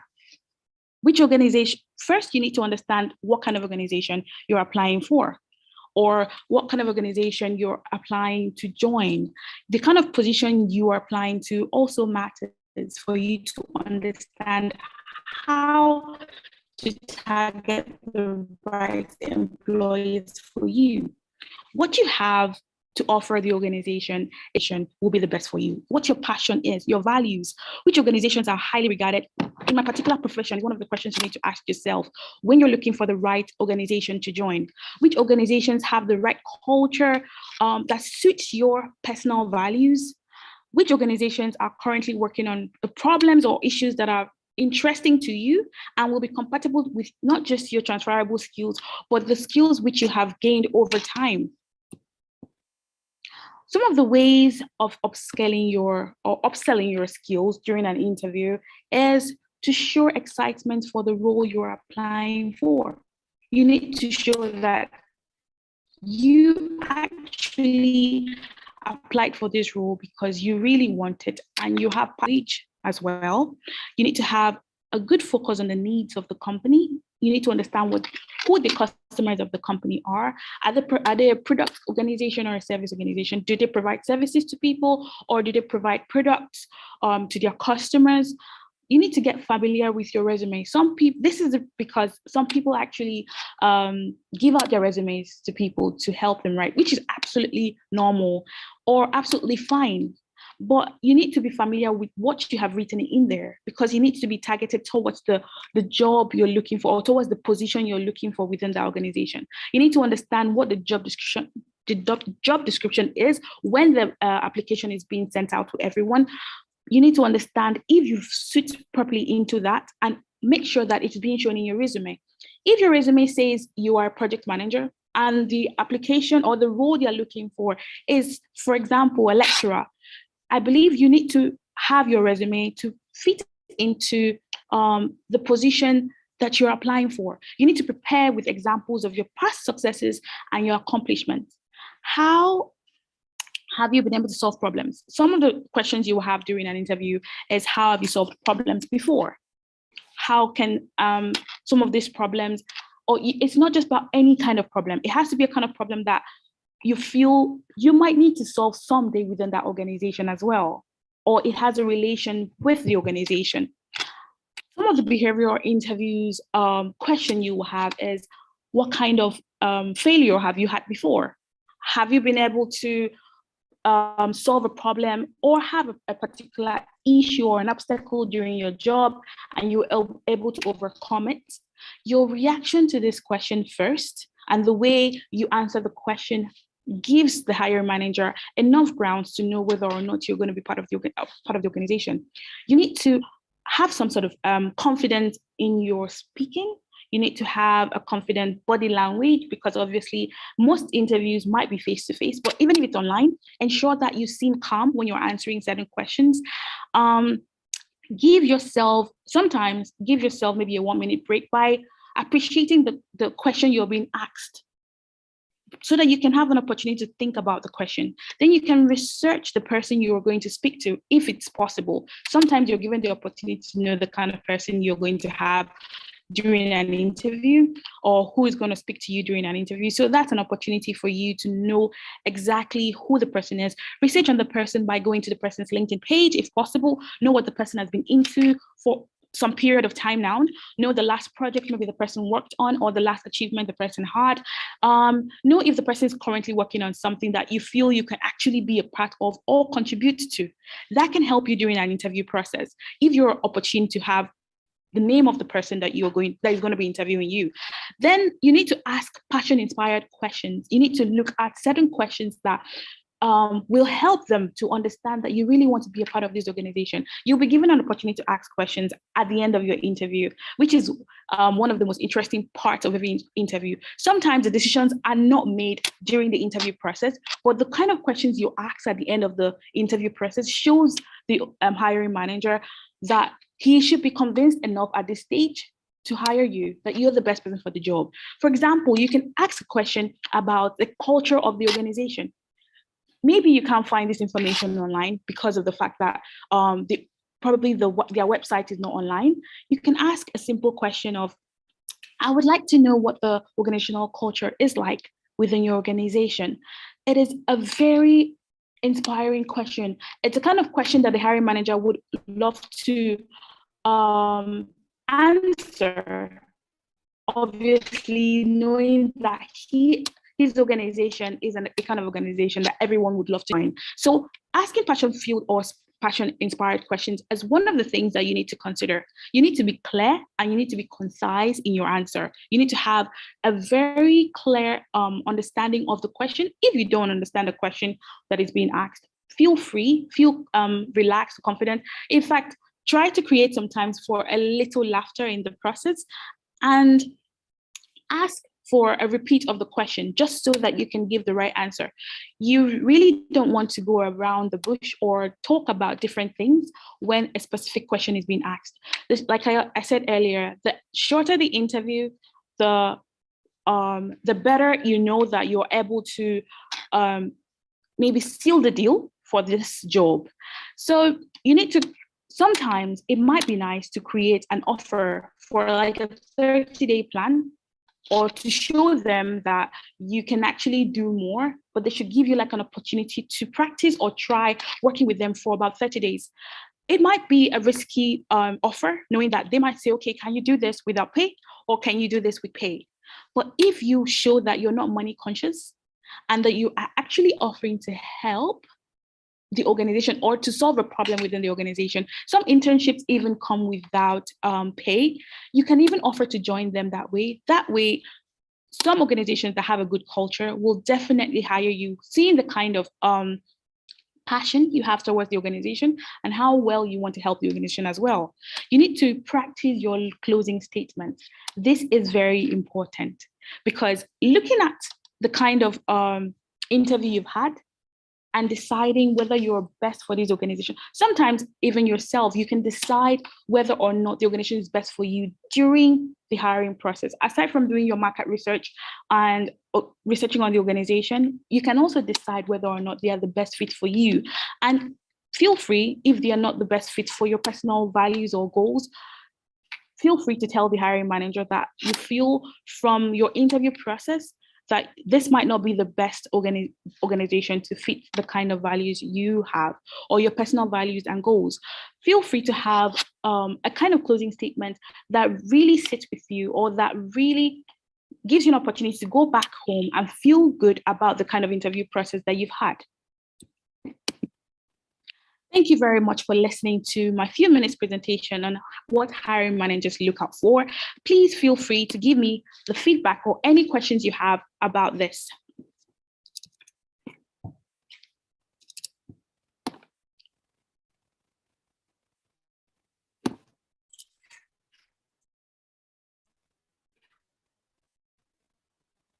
All right. It seems like everybody quite understands what a hiring manager looks out for during an interview. I would like to pass this over to one of the organizers of the events, please. Thank you. Thank you for this presentation. I've done a couple of interviews myself, but I still learned a lot from your presentation. I'm sure the learners here, there are a lot of them who would want your slides. I will provide that to them. So thank you very much. Ike, are you available? Or Imabong, we can take questions. Are there any questions? Okay. Are there any questions? If there is anybody that has questions, you can raise up your hand and we'll take about 5 of them. Okay, thank you very much, Inyang Nyoisen. That was wonderful. And I learned a lot from this. And I believe that every one of us here have learned something new. Okay, so quickly, we'll just take very few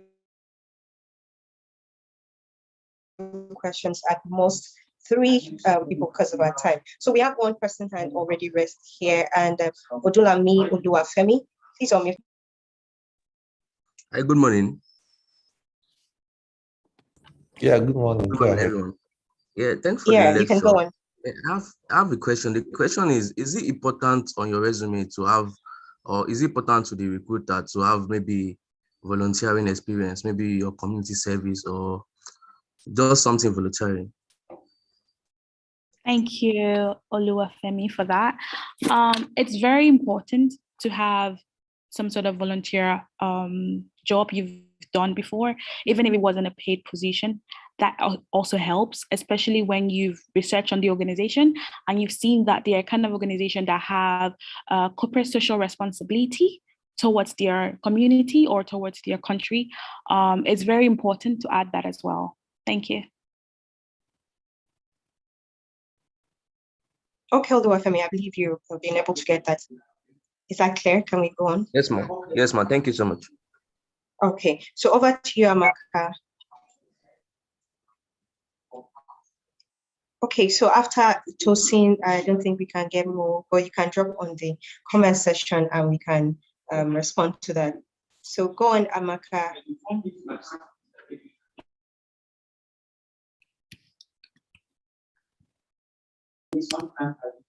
Amaka, your mic is still muted. You can unmute your mic and go on. Okay, so we'll move over to Tosin. Tosin, go on, unmute your mic and let's hear your question.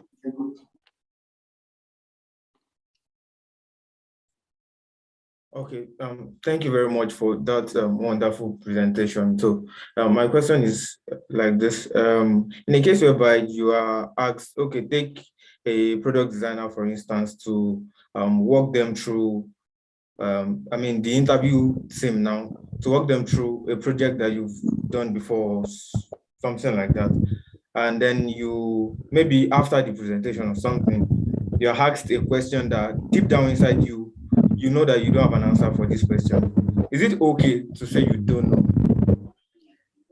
Thank you, Tosin. That is a very interesting question. Yes, please feel free, instead of giving the wrong answer to a question, feel free to tell them that you can get back to them on that answer if they can give you some time, or if there is no time to be given for that, then you can feel free to tell them that unfortunately in this circumstance, you cannot give the right answer to that question. But if you could be given some time, you'll be very delighted to come back to them on the answer to that question. All right. Oh, cool. Thank you very much for that. All right. Okay, thank you very much for that. Tosin, I believe you're clear on that answer. Okay, so yeah, quickly. absolutely. Okay, so Codehouse PMMS has a question. Okay, so over to you. And the last person that raised up our hand, you said you couldn't unmute your mic. So immediately after Codehouse PMMS, you're going to go next, your question. And then we'll get to see questions from those on YouTube, on our YouTube channel, and we'll also respond to those questions as well. So my question is, Talking about the years of experience and resume that thing. So I have a friend that has 1 year of experience, but in his resume he put 3 years of experience, and then he got an interview for a job, and when he came to the period for the interview, he was not able to perform well. That's because he lied. But when he actually put the 3 years of experience he has in his resume, he never got any interview. So basically, lying about your years of experience is a bad thing. Thank you very much, Code House.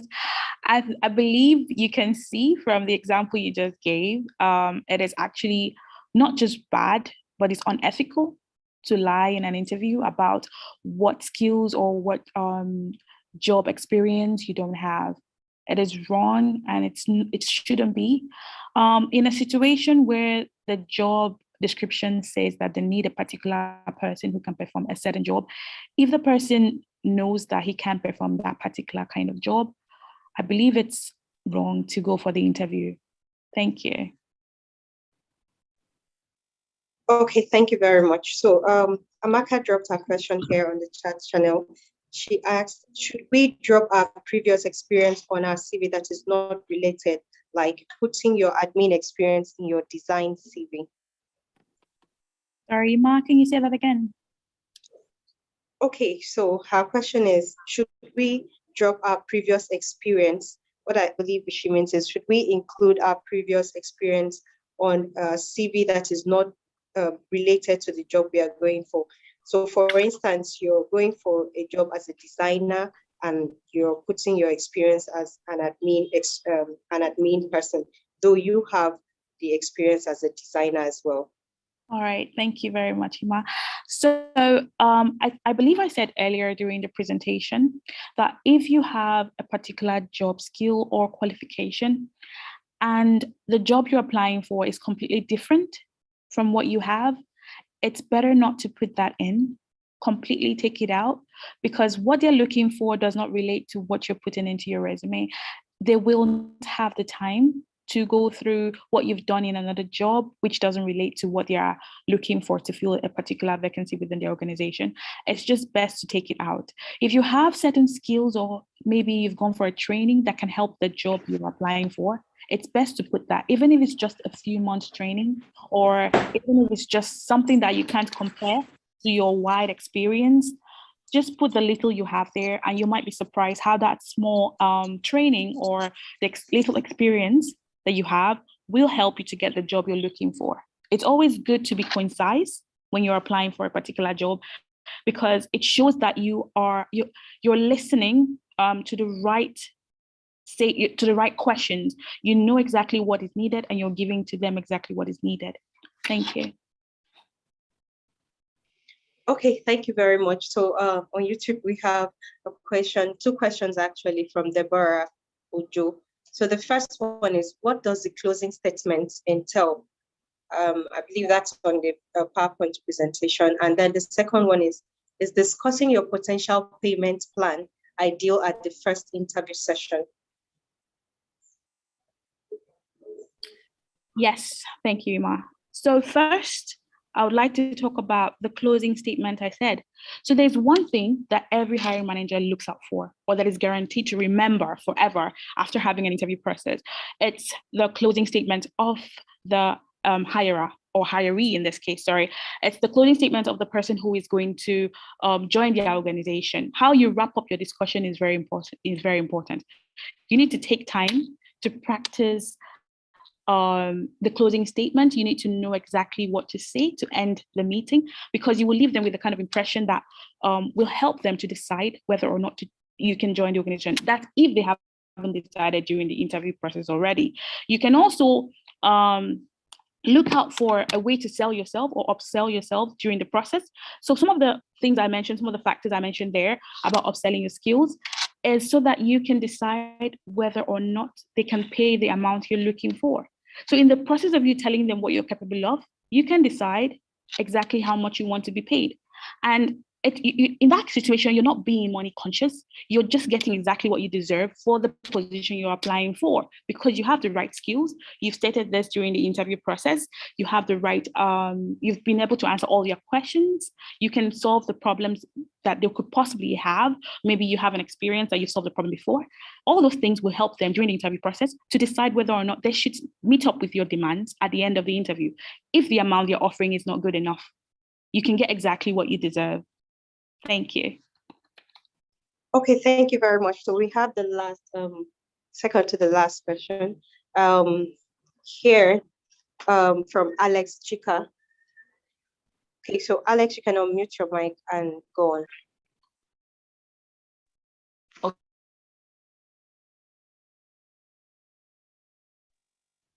Good afternoon, everyone. Can you please all hear me? Yes, go on. Okay. Thank you, teacher, for what a hiring manager look out for. I really learned a lot, so I really want to appreciate you for that. But I have this question concerning if to lie about years of experience or not. I know it's been asked, but my own goes like this. I actually applied for a job some time ago, and I went through like 2 tests and I passed, and 1 interview, and then I when I say I passed is because I was allowed to go for the next stage of interview. So after the first 2 tests, I was able to do an interview, and after that there was another interview where the hiring manager, whoever it was I was speaking with, asked my experience, years of professional experience, and I said I have none, that I've only been able to do some internship and I have some amazing projects I can showcase. So there he told me that the minimum requirement is a 2-year professional experience, and at this moment you can see I've been disqualified and I'm not a candidate that they want. I thanked him and blah blah blah, and the meeting ended. So with this experience, should I say it's very good to lie sometimes about your experience, because I was capable, right? I feel I can do the job, and I've gone far in the interview. Why would years of experience disqualify me at that point? Okay. Should I have lied? I don't really think there's a way he's gonna find out I've not worked anywhere. But well, that happened. All right, Alex, thank you so much for that. That is a very complicated situation, but it's a very good question that you've asked. First of all, I would like to tell you that it's the company's loss if they haven't taken you on. Secondly, I'm so sorry about the experience that you just had there. Sometimes organizations are quite strict on their demand. If they want people with experience, they have a reason why. Okay. Experience is not just because of the fact that you have what it takes to do the job, but you've been able to do this job and you've encountered issues in the process, and you've been able to solve certain problems or certain issues in the process of having this job. So please bear in mind that certain organizations that ask for experience have a very good reason why they do that. Thirdly, I would like to say you shouldn't lie when you go for an interview. They have ways of finding out, especially in a well-designed organization or a well-structured organization. They have ways of finding out. They might ask for references, and what would you do at that point?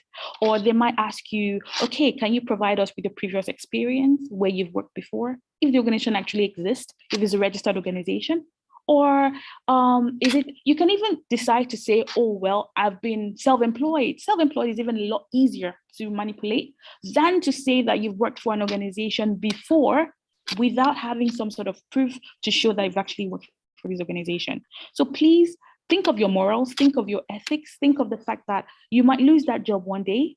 Yes, you might lose during the interview process, they might not take you on, but some cultures or some organizational cultures actually help certain employees afterwards. Maybe at some point they can even reach out to you because of the fact that you were being truthful and take you onto the team, maybe after they have talked about it within the organization and they've realized that, oh, it's actually good to have someone who is sincere as part of our team. Let's go back and take that person because he has the right qualifications. He just doesn't have the right experience. Any organization that takes you on and gives you a chance without an experience, it's more like an opportunity they're giving to you. It's more like I usually tell myself that I'm privileged to be taken on without an experience, because most organizations or most positions need experience for you to do a certain job. So please just be a bit lenient with organizations that behave this way or that have this manner of approach towards employees or towards getting people on board. It's just that they are looking out for the organization. All right. Any other questions, Lawrence? I see Lawrence, your hand is up. Okay. I didn't have more question. I want to make a remark. Not. Iman, do you have more questions? Yes. We have one more from Engineer Niebiet Udo. And after that, I think you can go on.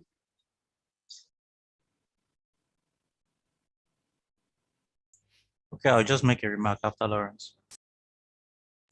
Okay, so mine is remark. I just want to. I waited for all the questions to be asked. Mine is appreciation.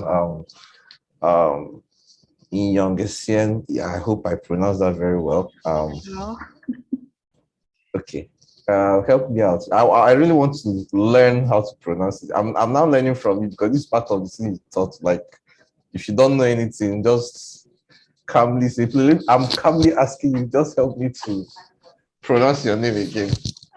Okay, so my surname is pronounced Nyong Essien. Nyong Essien. Okay, thank you. All So right. I want to appreciate you for coming on board. It's a privilege to have you here to talk to our learners. I think they've actually gotten a lot of information. I see someone talking about you signed an NDA. Please, I'm a manager. I think I align with what the presenter said about proof. Listen, that NDA you signed could actually be a proof. What if they ask you to send the NDA? Because the NDA is not going to show the actual project. So if you open your mouth and tell them that you signed an NDA or probably sent them a mail talking about signing an NDA, then they'll ask you to send the NDA as a proof that you actually worked for them. Okay, talking about my own experience as well, you know that when you give a reference, they actually get back to the company. Throughout my period working for Code House, everybody that had gotten a job in a serious organization, I mean everybody, I have had to sign, I have to confirm. In fact, there's someone that currently works for IBM in America. His name is Esogene. He worked for Code House. He traveled, he did his master's. Right now, he's working with IBM. They had to send a full a survey. Actually, I had 3 pages. They mistakenly filled everything. So I think you should be very careful, in what you actually disclose. So that's by the way, because I saw that as a comment. That will not protect you. Telling them you signed an NDA will not protect you. A serious company will actually go and do what they call background check as well, which I came in here to talk about it because I have done a lot of that recently for people that have left Code House. So thank you very much for the presentation. I like your voice, I must confess. I don't know, nobody has talked about it, but it's very unique. I cannot hold it back, I like speaking my mind, Thank you very much, Lawrence. I appreciate that. All right, so I hope I can learn how to speak like that, but well, let me manage the one I have, Sha. So thank you very much. I think I'll hand over to Engineer Neblet. Yeah, thank you, Inyang. Just want to appreciate taking out the time to to make this presentation. My comment is to say thank you and to ask you, we will definitely have need for you to speak to KodeCampers in future. We'll be having a series of webinars and this kind of training sessions. So just to tell you thank you and ask you come back again when we ask you. It's much appreciated. Thank you for the opportunity. I'll be delighted to join you again. All right, thank you. Okay, thank you so much, Ian. Listen, we really appreciate finding out time to speak to us. Thank you. So I'll hand over to Ikechukwu Achom from here. Thank you.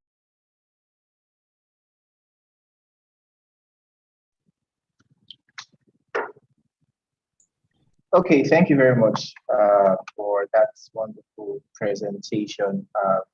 Yeah, I believe each and every one of us have picked a thing or two from that. So thank you very much. And like Jennifer said, yeah, we hope to actually have you join us once again. Thank you very much. Okay, so back to the project presentation. So let's see how much we can actually cover in a short time, because we have another session about freelancing. I know that's going to be very, very interesting for each and every one of you, especially those who are looking to get their hands dirty and earn money from it. So we'll get into that soon. Okay, but before then, we're going to take the project presentation. So let's see the teams that we have now. So yeah, travel guide. Yes, we have travel guide, we have blog, we have HMS, we have get talent. Okay, so let's get right into it. So you have 10 minutes. Travel guide, over to you. The time starts.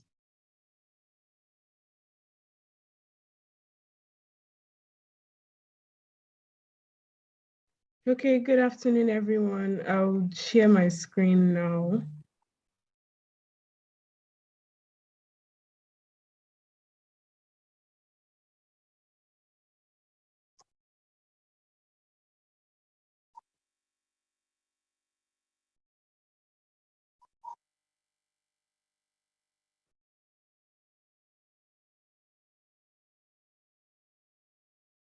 Do you want to make your next trip as seamless and easy as possible?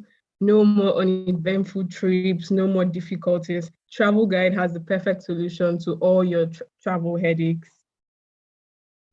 Travel Guide was posed with the problem of travelers having lack of information on places they want to go, inadequacy when planning and keeping track of trips, also lack of agents or guides to assist them in these countries when they visit.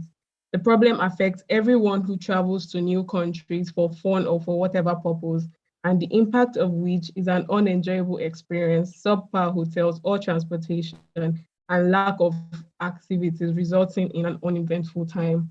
The app solution provided by Travel Guide is what we are here to present to everyone. Our team is made up of our designers, front-end developers, and back-end developers, and everyone worked adequately to be able to bring this project to life. Our product overview, we have recommendations and safe trip access, available travel gallery and books, list of experienced local guides, extra payment method, opportunities to meet new people, and we used a variety of tools like Figma, which we use for the design process, GitHub, Boot for collaboration and version control, Bootstrap, Django, JavaScript for functionality, Bootstrap for styling, and the Python framework for the back end.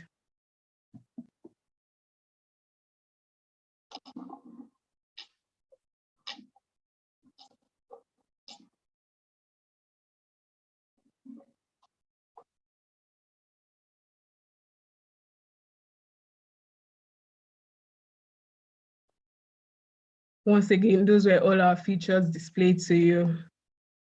Our user flow began from our landing page. That's before sign up. You first of all get to our landing page where you have access to a number of features, but are limited, and you are prompted to sign up or sign in either as a first time or a returning customer. Then you have access to our full features to search, book your guides, and book activities, meet new people, and whatever you want to do. Now I'll be showing you the demonstration of our product.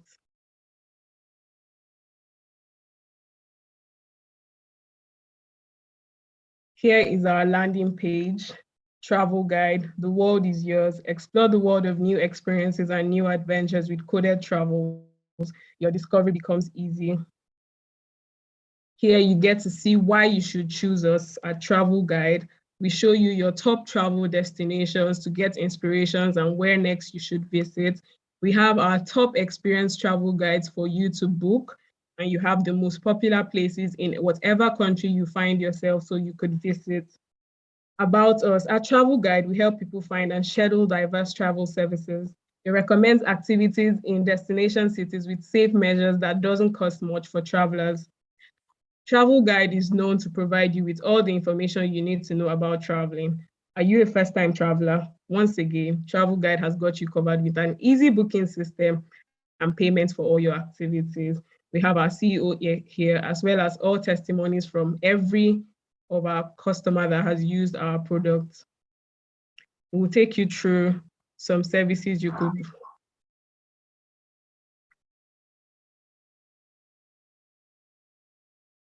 Here at Travel Guide, our passion is your success.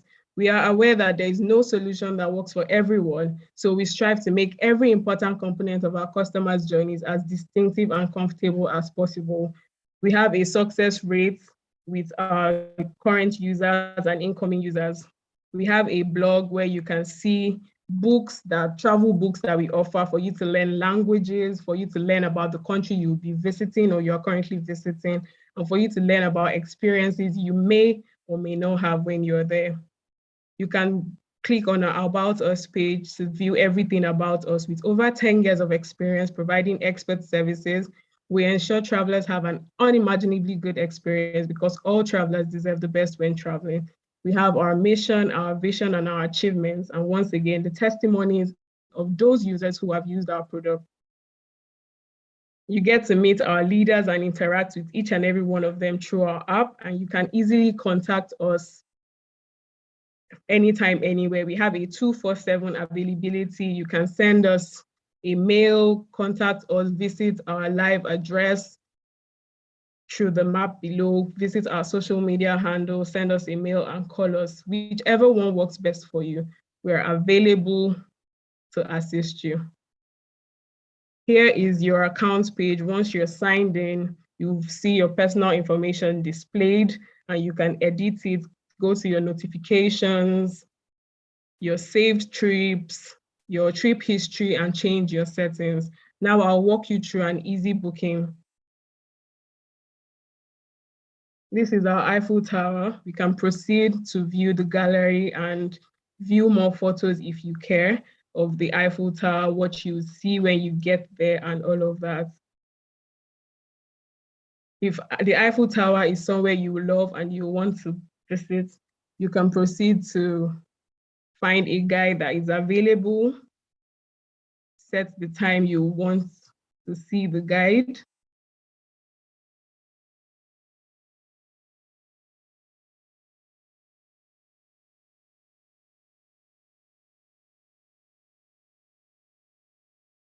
Also, you can see about the Eiffel Tower, what you experience at the Eiffel Tower, and all of that.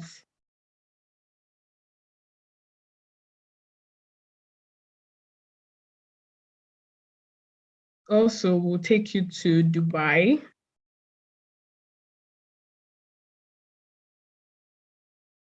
Sorry, it's loading.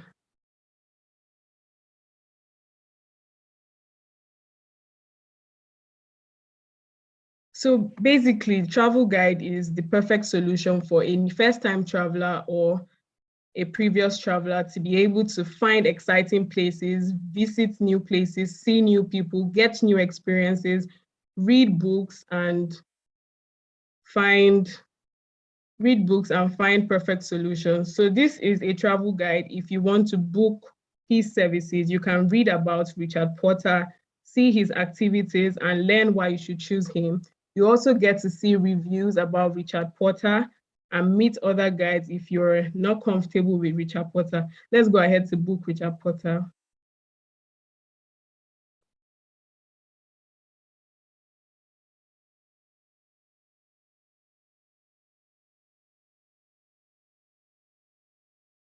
This is our booking and payment and confirmation page. Here you see the time you'll be booking Richard Porter, the total, the service fee, and what Richard Porter has to say to you before you book him. Our payment, like you saw in our features, we brought in a new payment method, that's the Bitcoin. So you don't only have to pay with card transfer or any other means. You also have the Bitcoin payment methods for our travelers that are very good with cryptocurrency. You just input your name on the card, your card number, expiration date, CVV, and you can pay now. If you have any issues booking, like I said, our customer service is available 24/7, and you can contact us and get everything done within the blink of an eye. Once again, Travel Guide is where you can explore the world of new experiences and new adventures.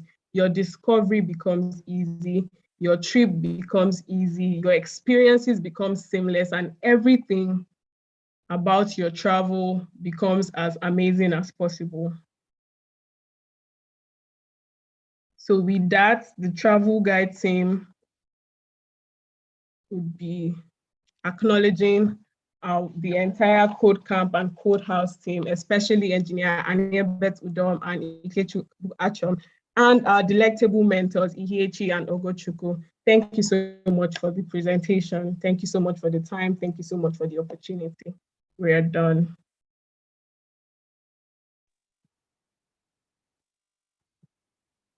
Okay, thank you very much, Travel Guide, Team Travel Guide.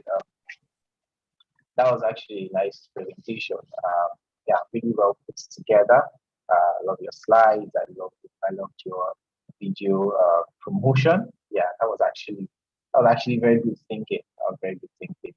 Okay, so do we have comments from mentors? Comments. I think I didn't see the pay with Bitcoin coming. I didn't really see that coming. So that's nice. That's creative thinking. So any comments from mentors? Please, Chuku, Inchi, we have comments, mentors of the board.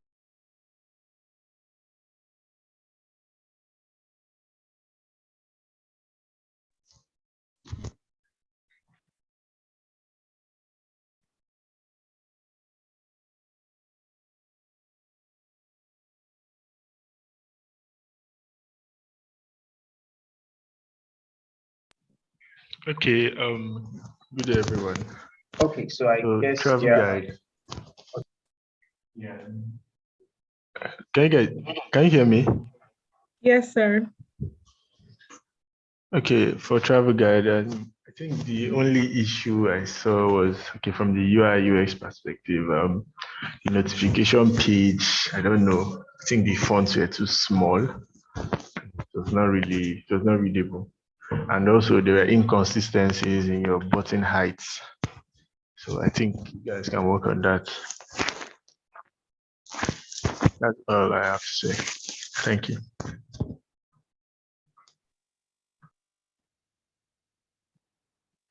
Okay, thank you very much, Inchi. I think I saw design sheets. I saw a hand too. Kind of comment.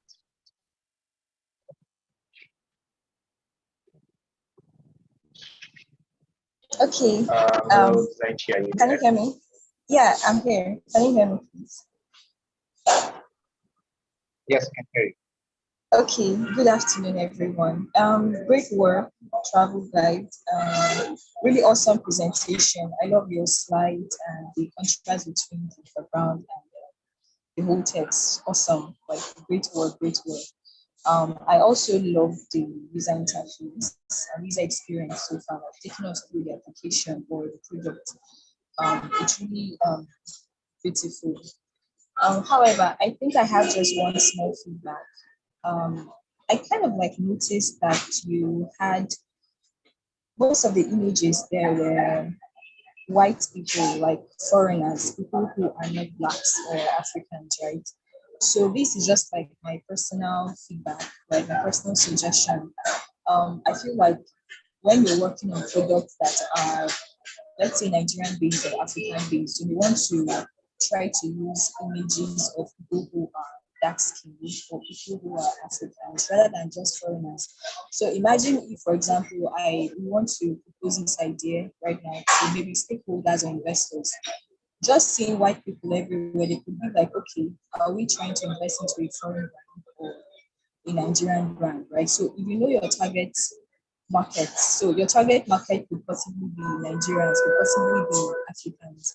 You may want to use images that depict those kind of people, right? So rather than just using foreigners, because right now I feel that the app is just for people who are not Nigerians, people who are not Africans. Whereas I know that this particular product is for Africans, so I feel like you want to maybe look into that. Yeah, that's just like a little feedback. Well done, great work. Yeah, thanks.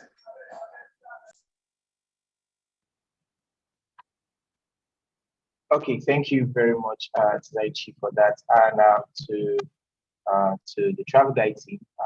Thank you very much for that wonderful presentation. I believe you've gotten the feedback and comments and on how you can actually improve. So that's a very good one. Thank you very much. Okay, so yeah, we still have a few teams, okay, that will be calling off soon. So blog, code blog, HMS Get Talent, please get ready, okay. We will call you guys very soon, okay. But it's almost 1 o'clock. That means we have the freelance section. But before then, just to kind of indulge us, please do well to follow us on our social media handles, Facebook, Twitter. Okay, if you haven't done that, follow us on LinkedIn also. Okay, if you haven't done that, you can actually just take time out to just do that quickly before we get on onto the next session. Okay, and on YouTube, you can actually also subscribe to our YouTube channel. Okay, so you're always informed whenever we actually go live. Yes, because we're going to actually have, of course, post KodeCamp 2.0. We're going to have some live sessions, some webinars, the likes, and of course, if you haven't subscribed and turned on the notification bell, you definitely would not, get to know when we have actually started this, session or a webinar. So please do well to subscribe to our YouTube channel, follow us on social media, and of course, share our page, like, comment, and you actually know what to do. Okay, so thank you very much. So to the next session, I'm going to hand over to Mrs. Imabong once again to help me out the next session. Mrs. Imabong, over. Thank you so much, IK. What an interesting day. From one speaker to another presentation. And for the last, our second speaker for today, we have Engineer Daniel Etier. He's a civil engineer, a CAD professional, and BIM expert. He has worked on hundreds of projects over the course of 8 years by helping clients from all across the globe. He creates architectural drawings, 3D models, renderings, and walkthrough animation to meet your needs. He's top rated on freelancer.com with 99% jobs completed, 99% on budget, 95% on time, and a 20% repeat hire rate. He has always been an advocate for remote work and believes that everyone can make it as a freelancer with the right orientation and patience. So we are so lucky to have him talk to us. There's a whole lot we are going to draw from his well of knowledge. So let's just stay put as we welcome our dear engineer, Daniel Etier. Thank you so much.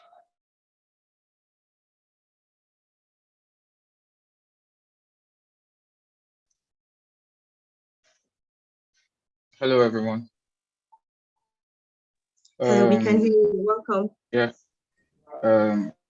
I'd like to say it's an honor to be talking to us today.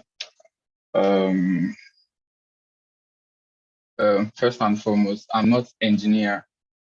That title is reserved for people who are registered by the Council of Regulation of Engineering in Nigeria. So yes, I don't have that title yet.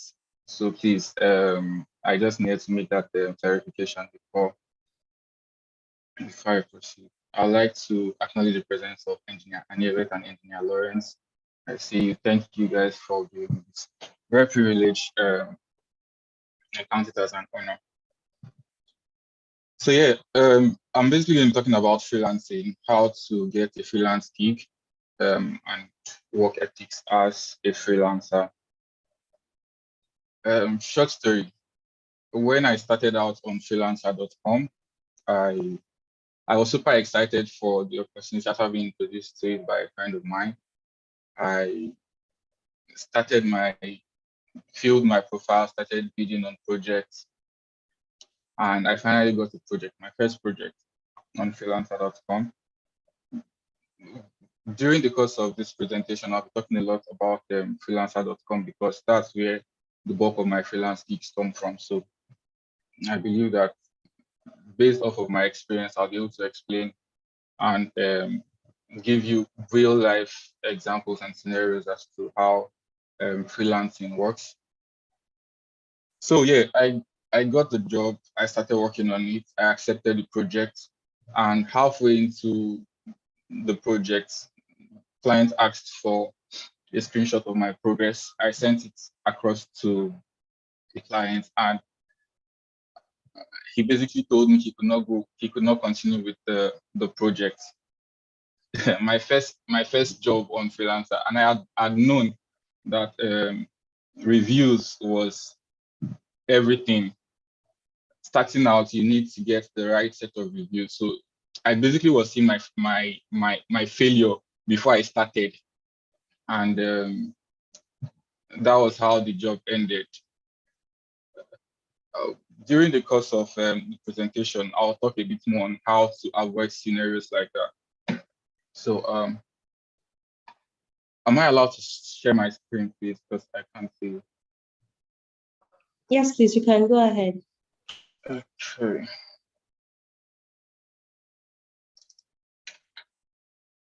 All right.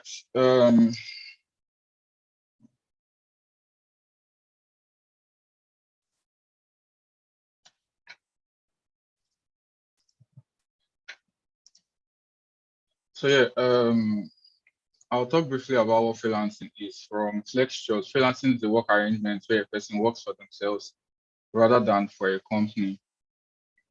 Now, there's a common misconception that when you are freelancing, you don't answer to anybody. That's not entirely true, because as you can see, freelancers take contract work for companies and from companies and organizations, even though they are self-employed.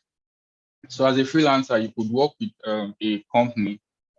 For those of you in tech, you could work with a tech company or a non-tech company and offer your services to them while not entirely being under their payroll, monthly payroll. So basically, you just take a contract and you specify that, okay, you have to do complete a specific project for them in a specified time frame. And then when you're done with the project, you move on to other things. So yeah, so basically that's what freelancing is about. It's not limited to online work. It's not limited to working on the internet or remote work. We have people who are freelancers and they have no business with the internet. So they just go about looking for work on the ground, networking and taking on projects as they go. So yeah, that's what freelancing is in a nutshell. So yeah, how to get a freelancing gig. There are a lot of ways to get freelancing gigs. The first one, in no order of importance, is to join a freelance platform, which is where I'm the most active. The other option, second option, is to look for remote jobs on LinkedIn or contract positions on LinkedIn or part-time positions on LinkedIn. I don't exactly know how this works, but I have read on how people actually freelance through LinkedIn jobs, and it's actually a very good avenue. For those of you who are very active on LinkedIn, you can explore that option. Another option is to write for a blog. I've also read of people who write for blogs and through their writing get contacted by other companies and organizations to work for them. The other option is create social media content. I'll just explain this a little bit more. For those of us who our work is based off of our laptops, or our computers, we can create social media content by having a professional account. This should be very different from your personal account. And then all you just do basically is post tips on what you do, the skills that you are competent in. And it might be just slides. They could be videos that you could share on Instagram Reels, on YouTube, on TikTok, on Facebook, and so on. So yeah, it's a very good avenue to create awareness about what you do, and then get potential clients to see what you can offer and then contact you. The other option is to send out cold emails. This is something I recently started practicing some 8-9 months ago. And all it just basically has, all that it takes basically is to search out for or look for companies that need the skills that you have to offer. Let's say I'm a card expert, for instance. I'm going to use myself as an example. I'm a card expert, for instance, and I want to reach out to companies who need the service of a card expert. Now, companies that need the service of a card expert must not entirely be card companies. So based on my experience, I know that architects need my services. I know that civil engineers need my services. I know that manufacturing companies need my services. I know that there are a lot of people in the engineering industry and engineering sector who need my services. All I just do is basically go out on Google or search for websites of companies that I feel or I know would need my service. I look out for their emails, search for their emails, and then send them an email telling them what I do, explaining myself, giving them a quick overview of what I have done, create a very simple portfolio that can reel them in, and then get conversation starting. So that's basically what sending cold emails is about. And I know of a very good friend of mine who used sending cold emails to land a pretty decent gig that's paying him some good sum of money monthly, and he's in Nigeria. The contract has been on for upward of 3-4 years. So it's a very good way to land freelance gigs. Now, to talk about freelance platforms, we have freelancer.com, we have fiverr.com, we have upwork.com, we have peopleperhour.com, we have freelancer.com, we have toptal.com. There are a lot more platforms that you could explore, but I'm just using this to help us know that, okay, these things are actually out there and we can explore the possibilities in each of these platforms. For freelancer.com, I'm very active on there. I'm also active on Upwork.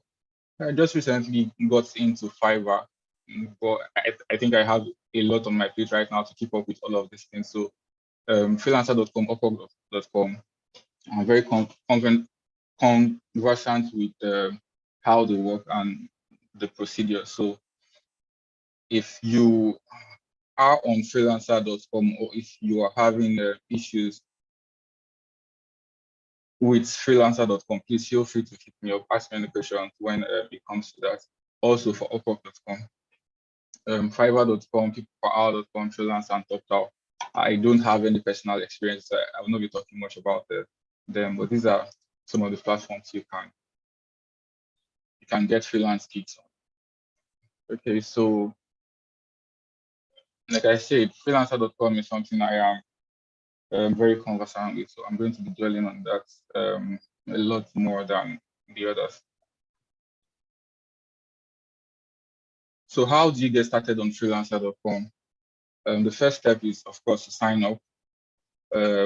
During the sign-up process, you will be asked to select a niche based on your skill sets. for me, all of the skill sets are part of what I offer as a CAD and BIM expert. There's AutoCAD, there's 3ds Max, there's SketchUp, there's 2D drafting, there's 3D modeling, there's 3D rendering, there's 3D animations. These are skills based on the niche I have proficiency in.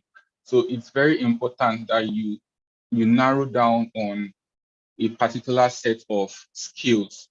Now, the reason why is so that you don't get overwhelmed with the number of pop-ups or notifications based on the skills you have selected. So this is what happens basically on freelancer.com, for instance. When you have signed up and you are ready to get started, you've completed all of these sign-up procedures, you usually get notifications based on the skills you have selected. If you select too many skills, you probably in a minute be having 20, 30 notifications. So you might be struggling to go through all of the notifications at the same time and picking one that you feel you are confident you can take on. So yeah, it's a very important thing to add. Also add strong skills. When I say strong skill, I mean skills that you know you can confidently execute, skills that you know you can confidently prove that you own it. So yeah, that's about adding strong skills. Then also you have to create an outstanding portfolio. I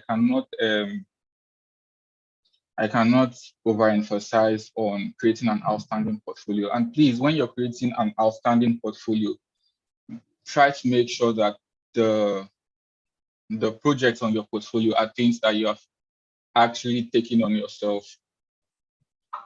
It's one thing to create a portfolio that's outstanding, but most of the projects on there, you have no idea how they're completed. You have no idea how to execute the project. And so when the client finally contacts you, you start messing up. So it's very important that you create an outstanding portfolio of works that you know you can defend, and also creating a compelling profile. By creating a compelling profile, you have to create your title has to be brief and to the point, basically outlining the things that you do. For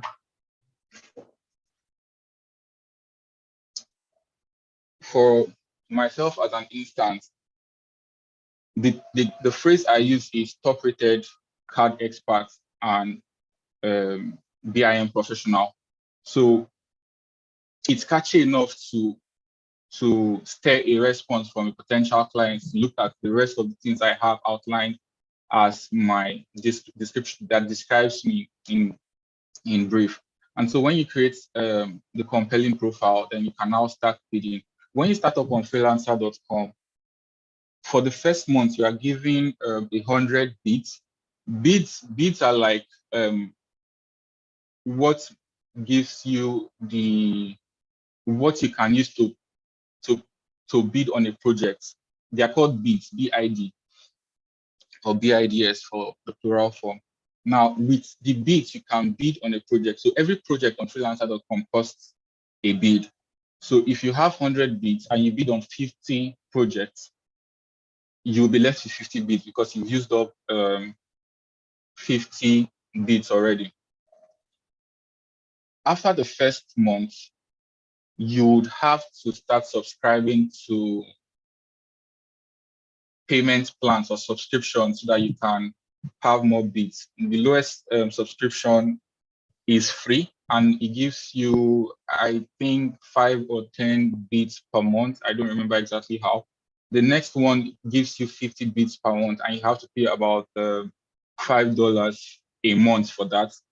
The next level gives you 100 bids per month, and you pay, I think, $10 for that.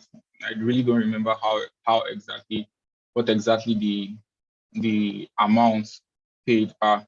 But basically, the idea of bidding is the more you put yourself out there, the higher your chances of being seen by a potential client. It's just like marketing. you wonder why Fortune 500 companies spend money to create ads despite how big they are. Is because the more people see their product, the greater the chances of their products being patronized. So it's the same thing with getting projects on freelancer.com. The more you put yourself out there, the more you create, submit proposals to bid based on your skills, the higher your chances of being seen by a potential employer. Now, when you start bidding, you would have to create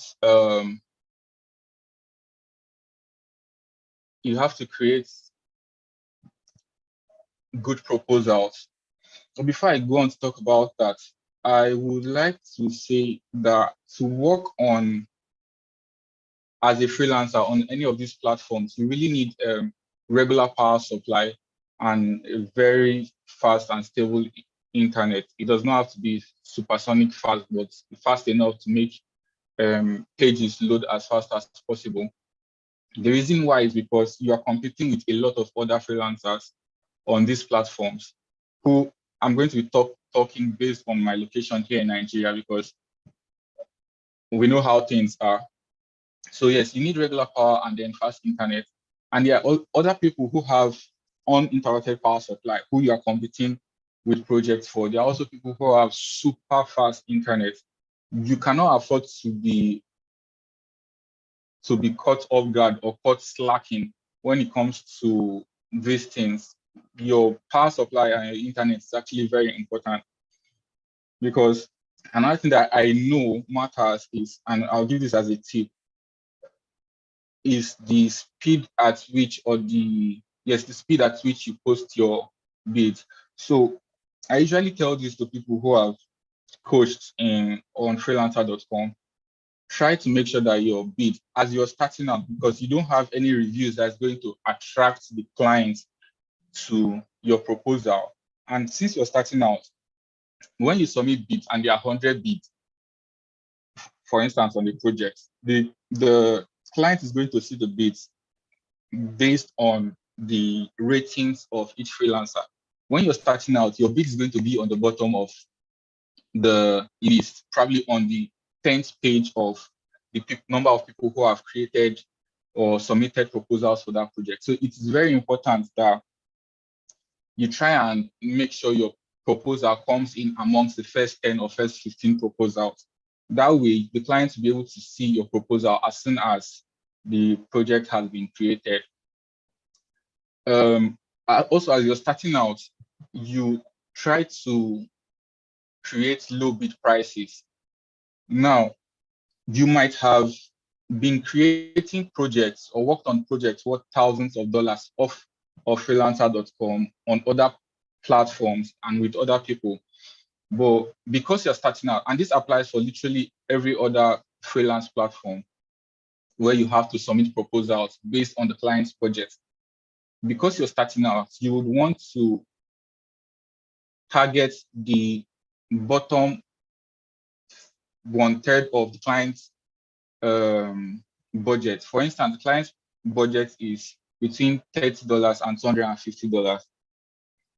Because you're starting out, you should not be looking at creating your proposal price or your bid amount, setting your bid amount to $250. That will be foolhardy of you. And the reason why I say this is because you are just starting out. You need to get reviews. You need to get ratings. You need the clients to see you. And apart from your portfolio and your profile, there's really nothing else that's going to attract you. I mean, everybody really wants to save money. So why should someone, or why should a potential client reach out to you who is just starting out? There's no proof of what some other persons on the platform have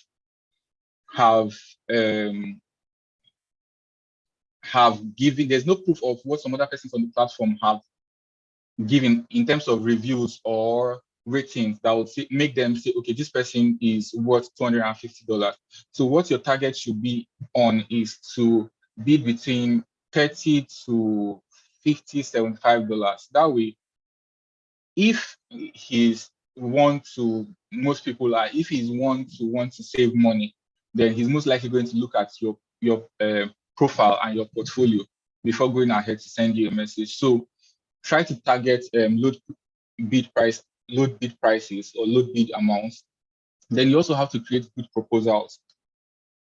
Creating good proposals is also very important, because if the client looks through your proposals and he does not see anything that's making him want to contact you, I mean, it's not catchy, it's too long, there's a lot of statements about, things that you should avoid, a lot of statements about what you have done. I have done this, I have done that, I am this, I am that, I have worked for 100 and something years. It just goes to say that you are not really interested in what the client wants to be done. So as a tip, I'll suggest that when you're creating your proposals, you talk less about yourself and talk more about the client. So if you're creating your proposal, a short introduction would do, then a statement about you understanding what the client wants to be done. If, for instance, the client wants a website that he would use to create architectural drawings, you can go on and say, okay, after introducing yourself, you can now say, for instance, I see that you want to create a website that would be used to create architectural drawings. Now, there's this thing that a lot of new freelancers do, which does not help. And it's that they create generic templates and use that generic templates for all of their proposals. That's a very sure way to miss out on potential projects, because it's just generic. It does not address the concerns or the problems of the client. It does not address the issue or the problem the client wants to be solved by posting the project. So I usually advise that when you're submitting your proposals, try to talk about what the client wants to do. And if you can, explain how you get it done and in what time, the time frame you will get it done. And then you can just end with a call to action. This is very generic. You can end with a call to action, saying something like, I would appreciate if you can send me a message directly so that we can talk more on the project. This would basically call the clients to action, and they will send you a message. So when you get message, I usually always advise that you should not be in a hurry to accept the project. Okay, I'm saying this because when I gave the instance of how I started on freelancer.com, I was in a hurry to take on the project, to accept the project. I don't even think the client created a milestone for that project. I accepted the project. And the funny thing is, when you accept a project, whether or not the client has created a milestone, Freelancer deducts the funds from your account.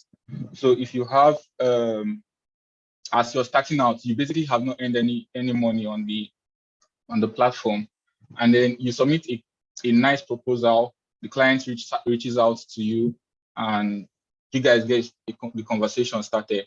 You basically be doing yourself harm if you get to the point where the client awards you the project and then you accept the project. The project is, for instance, $250.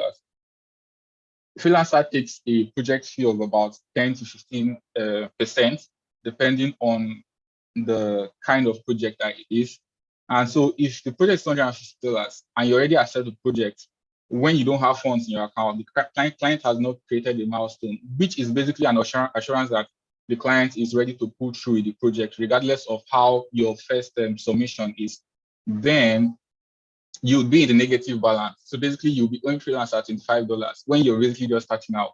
So I would advise that you avoid being in a rush. Don't be in a rush to accept the project. While you're talking about the project, when client contacts you, ask questions about the project. You've gone through the project description, you've gone through the attachment, in the attachment about the project. This is your field. This is where you are confident. I mean, that's why you submitted skills that you are confident in. So you should be able to ask questions related to the project that is supposed to be done. And with that, you'll be able to know where the client starts, what he's expecting from you. That's another thing that you should talk about. What the client expects from you. What deliverables are you supposed to send over to the client? If there's any particular time frame he wants the client wants you to submit the project. Those are the kind of things you should discuss when the client messages you. So when you're done with all of that and the client finally awards you the project, nicely ask the client to create a milestone. When the client creates a milestone, please, he should create, or they should create a milestone of the project sum and not of part of the project sum. It's very important that you do that. So when the client creates a milestone, you can now go ahead to start working on the project. Now, another thing I would say is, while you're working on the project, occasionally send the client updates when they ask for updates. If the client comes online and sends you a message asking for updates, please do well to send them updates. Also, along the project, or as the project is going on, you might have questions that you want to ask the client. Do not hesitate in asking the client questions. In fact, I found out from my experience that clients value you more when you ask relevant questions. I'm using the word relevant questions because it's very important that you ask relevant questions. So when you ask relevant questions, clients tend to know that you actually have an idea, or you know what you're doing. They become confident in your ability and they will definitely answer you. It would not be nice of you to hit a brick wall while working on the project and you go offline or go AWOL because you're trying to figure out yourself what should be done and what should not be done. There's a reason why you're working on the project with the client. So as much as possible and as much as you can, ask questions about what you don't understand or what is not clear or what you need further clarity on. And they would definitely, from my experiences, clients are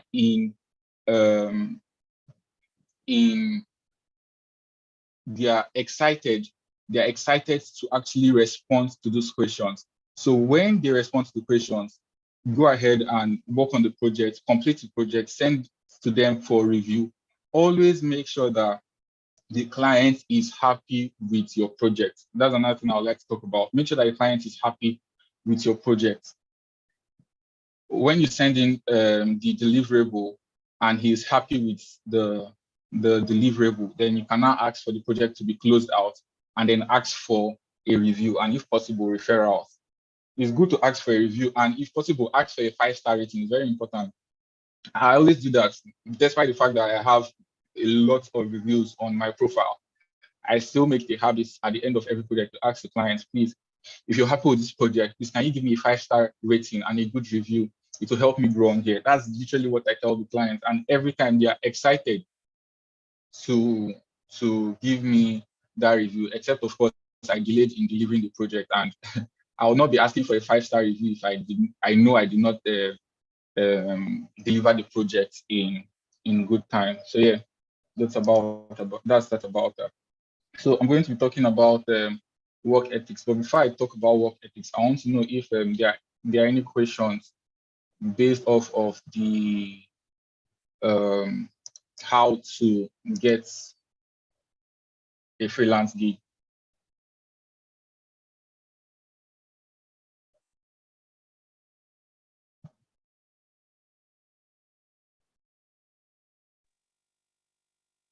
Okay, so I think we'll just take questions when you're actually done. Okay, all right, no problem. Okay, so I'm going to talk about work ethics. I've talked briefly about some of them while I was talking about how to get a gig, but I'll just retrace some of them. So in Nigeria here, you need regular power and fast internet.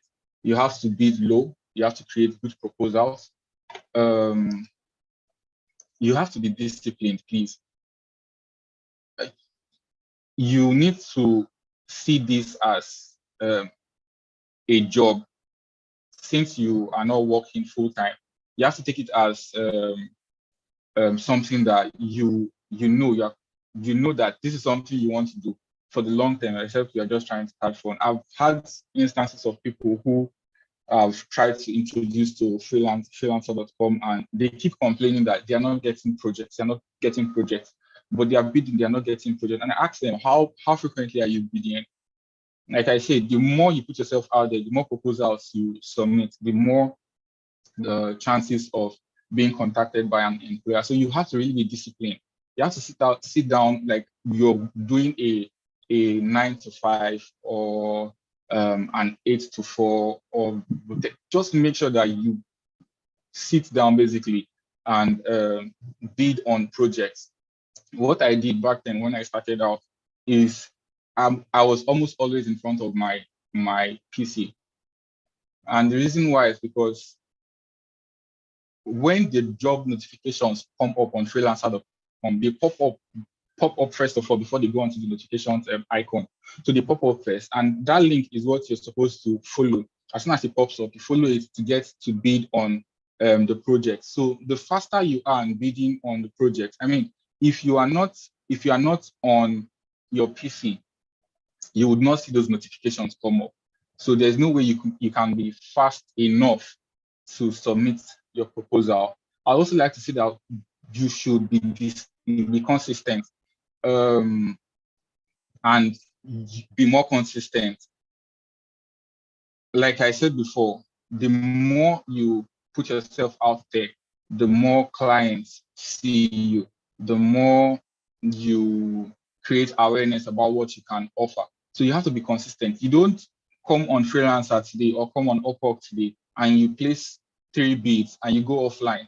And then for the next 2, 3, 4, 5 days, you are nowhere around the platform. And then you expect to get projects from there, or you start complaining that you're not getting projects.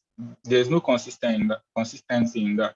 So you have to try as much as possible to consistently, if you say you're going to start out with 5 hours a day, make sure you stick to the routine of 5 hours a day and keep at it every day. Put in the 5 hours every day. If you say you're going to put in 10 bids every day, make sure you put in 10 bids every day, and you will definitely make progress. I mean, from the people who I've coached so far, consistency has always been a good factor and help them get projects even when they were starting out. And then I also like to say we should keep to timelines. It's very important because it's when you keep to timelines, you impress the client. The client is happy with what you have done, and they would be inclined to give you a good review. So try as much as possible to keep to timelines. Don't take on what you cannot complete. I'll say this again and again and again. In fact, there's something I have learned over time, even with my years of experience, is if I get to be contacted by a client who's asking for a job that I think I can do, I'm using the word think, I think I can do, but I'm not absolutely sure I can deliver on the project. Once the client awards me the project and creates a milestone, I know that the client is serious about the project. So he awards me the project and he creates the milestone. I actually don't accept the project until I'm done with the project. So when I am done with the project, I would now, and the client is happy, I'll now accept the project, and then the client can now release the milestone. If you take on the project and you are not sure you can complete it, and you are not sure you can complete it in the time that the client wants it to be completed, then when you're done and the client is not satisfied, and there's insufficient time for you to make adjustments or make amends, you will definitely get a negative rating or a negative review on that project. So that's one thing I would like to really stress. Don't take on what you cannot complete. Then I would also like to say you should keep to platform rules as much as possible. Try not to take, one of the rules is off-site communication. Try not to take communications off the platform, whichever platform you're using. There's a reason why that rule is put in there, because you don't know the client. you have never met the client. If you take communications of the clients, there's no guarantee that of the platform, there's no guarantee that the client is going to pay you when you complete the job. Plus, it also actually can make your account, make you lose your account if freelancer.com finds out that you're actually engaging in off-site communication. It has happened to me once. Not that my account was taken, but I received a query where I shared my email with the client, and it was a recruiter project. And the recruiter in charge of the freelancer.com recruiter in charge of the project noticed that I shared my email address and actually issued me a query. So we need to be careful about that, so we don't end up, let's say you've worked up your account to 25 reviews, 30 reviews, 50 reviews, and then you start dealing with clients offsite and sharing your email addresses with them, and then freelancer.com realizes that this is what you're doing. You might end up losing their accounts. So try as much as possible to avoid that. Then I also like to say that you have to keep learning. As a freelancer, it's very easy for you to relax at the place where you are, especially when you start getting projects. But in order to grow, in order to become bigger, in order to take on more projects, you have to keep learning, you have to keep increasing on your skill, you have to aim to get better at whatever it is you're doing, whatever skill it is you're conversing with. Then you have to eat healthy. This is one part where, in fact, eat healthy and rest properly is one part where freelancers have the tendency to be workaholics. This is because the more they work, the more the funds coming, or the more the paychecks coming. So there's a tendency, it's not like a regular job, 9 to 5, where you go to the office at the end of the month, just do what you have to do, and at the end of the month, you get paid. If you don't work on freelancer.com, if you're sick, in fact, for a prolonged period of time, you know that for that period of time, there's basically nothing coming in. So you have to eat healthy and you have to rest properly as a freelancer. Then also take breaks often. We also have the tendency to sit at the same spot for prolonged hours. It's not healthy. It can result in health complications. I'm personally suffering from that right now. So I'm speaking from experience. As often as possible, try to take breaks, and also communicate properly. I've talked about before. Try as much as possible to keep the communication lines open when you are not online.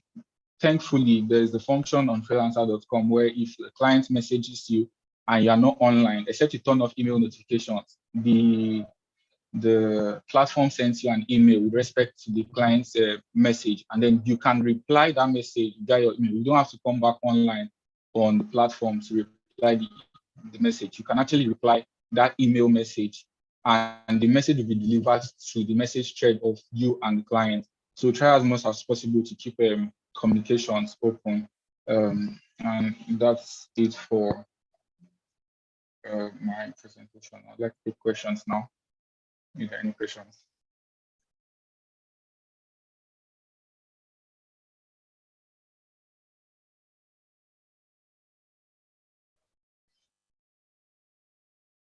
Okay, thank you very much, Daniel Etier, for that. That was a wonderful one. And believe me, lots of people here have learned something, because most of them, we know the world of today, a lot of people want remote jobs. They just want to stay in the comfort of their home and get to, work and all of that. So obviously from the presentation, we've been able to see the challenges people face, the whole power issue, and the things that we need to do to rate on most of the freelancing sites. So right now, we want to take questions, feedback, but we'll go with the questions first, and later on we'll go with the feedbacks. Thank you. So if you have any question, please show by raising up your hands and I'll call you.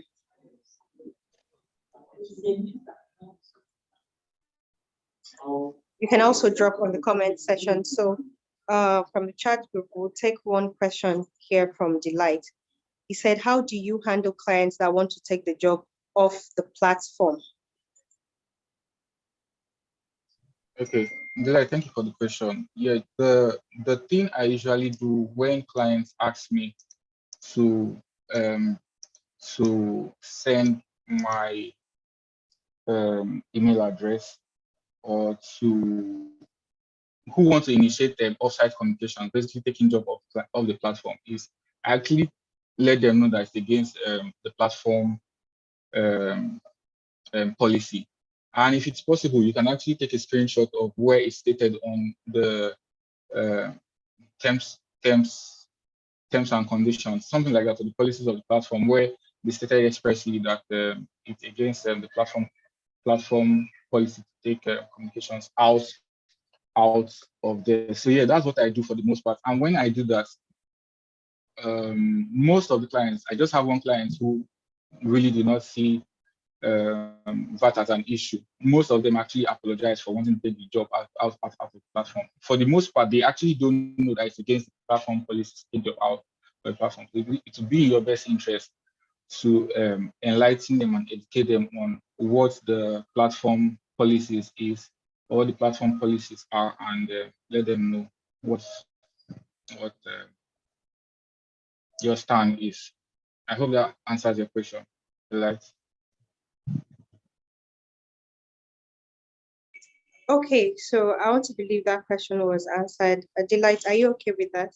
Okay, so we have seen your reply here. Thank you very much. Okay, so we have another hand raised here, Engineer Lawrence Akubwe, so we can go on, sir. Okay, so let me ask, is it possible, I know that some of us are babies in this particular industry. Have you ever, or is it possible for somebody to work with you on a project and then probably get to submit it? This is where this question is going. Is there a way of the platform monitoring the number of projects you are on? This is why I'm asking this question is, if I can be an intern under you, and that might be a safe way of even learning. So probably because of your pedigree, you have built your reputation on the platform, you can now get enough jobs and then probably work as a team, deliver the job, give me my own share and all that. So I can be learning, and be growing my my experience as well. And equally earning some cash, some cool cash. So this is something I don't know. Is it first of all, there are two questions here. Are you comfortable? Are people comfortable working with other people? And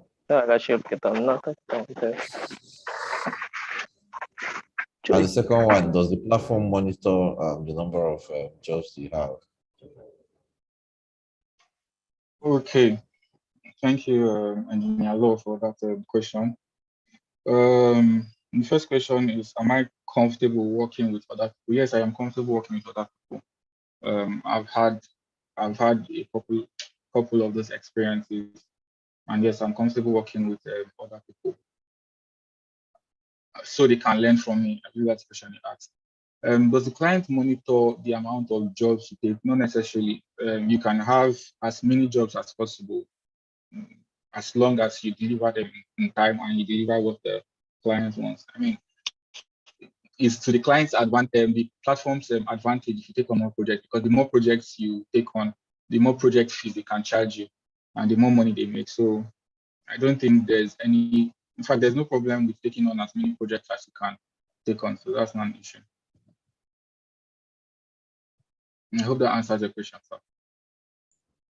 Okay, no problem. So you guys are listening now. So we might have to, get some good guys that know how to do maybe coding, build mobile apps and all that. And this is the kind of thing that probably I'm interested in. Why I'm asking this question, I will want this thing to be happening in KodeCamp community as well, where get a job.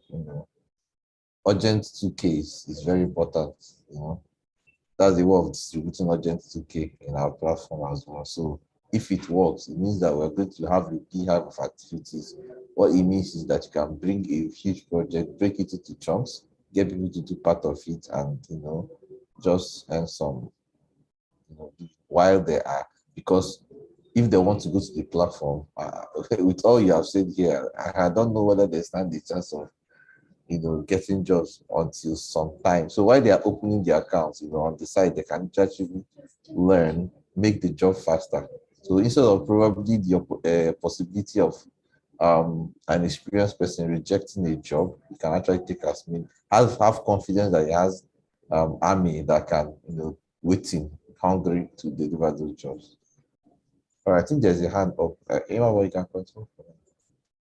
Yeah, sorry. To further buttress your point, they're actually agencies, on freelancer.com and on Upwork, you can have an agency of a group of people working together. So even though one person is in charge of the account and gets to bid on projects and communicate with clients, but basically it's a company running the account, and they take on as many jobs as possible, and they deliver it, and there's no, in fact, their individual account and their corporate account on freelancer.com. So you can have a corporate account where you take on things, but be rest assured that you will build as a corporate entity and not as an individual by freelancer.com. So that's the only caveat. Oh wow, okay, that's a challenge to us. Wow. All right, Emma. Okay, thank you very much. So just before we've seen one hand up here, Alex Chika. But before we take Alex Chika's question, so we have a question here from Olotumboshun. Sorry if I didn't pronounce that well. So said, please, what do you in a situation where you have started a project and the clients need your email? Okay, I think that has been addressed. So we'll go over to Alex. Alex, you can go on, please. Hello. Okay. My question has actually been answered by your last remarks or review. I wanted to ask if it's possible to have a team account. Like being a web developer, there are a lot of tech stacks needed. So clients might want a different tech stack that I might not really be into. So I wanted to know if it's possible to have a team of 5 people, 3 people, like that, an account of a team, so that we can take on projects. Projects. So like I said, you can actually have a corporate account, but what I have not figured out is if the corporate account enables different individuals to be registered under the corporate account and then can be contacted by clients as individuals under the corporate account. I have not figured that out yet because I have never used a corporate account. But yes, corporate accounts exist. And I think that functionality is available on Upwork, where you can have, I think they are called agencies, where you can have an agency and have different freelancers work under the agency. I hope that helps.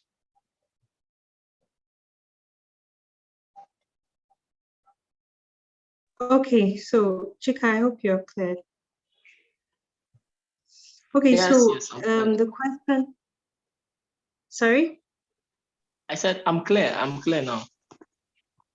Okay, so the question from the previous person I called earlier, I think it's a matter of different scenarios here. I said, please, what do you do in a situation where you have started a project and the client needs your email for you to give access to a platform to work with? I'm not sure. But still the question of needs your email address. Yes, please. I'm not sure I fully understand that question. The reason why I'm saying so is I don't know what he means by for you to give access to a platform to work with.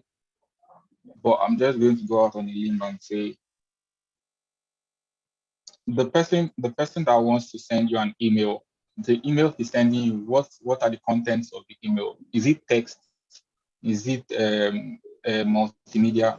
Whatever the contents of the email he's sending you can also be sent through the messaging thread on freelancer.com. And I still don't see a reason why you need an email to have special access to. Oh, do you mean to log into the platform? Okay, so I think he just dropped another one. So probably he's working on something and then he needs access, and the only way he can be granted access is through his email address. Like the client needs to get his email address to add him up to have access to whatever he needs to work on. So that's the case here. Yeah. So okay, in that So we case, said an I example. have Okay. yeah. Sorry, in that case, I have two suggestions. The first one is to contact support and let them know what's going on. That's for the general project. But there's something called recruiter projects on freelancer.com, and there is usually a freelancer staff in charge of the recruiter project. So if it's a recruiter project, you have to talk with the recruiter who linked you up with clients and explain that this is what the client wants. Now, it is not an issue to send the email. I'm pretty sure this is what this is what their response will be. But I'm saying you should contact support so that you have a documentation backing you up when there is an issue. It's not an issue to send that email for you to have access to the repository or whatever it is that you need to have access to. Where there's a problem is when you now, because you have sent emails across the client, you now start keeping communications off of freelancer.com. When you have issues and you want to, let's say you want to report the client or you want to dispute funds, there's going to be little or no response from freelancer.com because there's no proof of the communications that you had, especially if they've been done outside of freelancer.com. I hope that helps. Okay, yes, I hope that helps actually. So thank you very much. So on YouTube, we have a question here from Chibuike. Okay, so how easy is it to register on the Freelance website? It's pretty easy to register on there. I think in fact, it's very easy to register on freelancer.com. Where you might have a little hiccup is when you have to verify your account. That's when you started making some money. You've completed a project and you've been paid, and then you want to withdraw your funds. You would actually need to go through the verification process. So that might be where you might have like a little one or two. And if you have your documentation, like you have your documents, an identification card, international passport, driver's license, whatever the case may be, you have an address that you could use, and you have, I think, a bank statement or a proof of address. One of those two should do that tallies with your address on issue, at least tally with your address on freelancer.com. Then you should not have any issues at all. So registering on freelancer.com is easy. It's very straightforward. It's like registering on any other platform. Making withdrawals is about the same thing. It's like making withdrawals on any other platform. You have to verify your identity. So yeah. Okay, thank you very much. So I think it's also nice if we try the process today. If you have challenges, you can as well reach back. The community will be open to attend to issues after KodeCamp 2.0 is over. Okay, so right now we'll move to the feedback section. If you have any feedback, how was the presentation? We'd like to hear from you. So if you have any, you can just raise your hand and I'll call you up.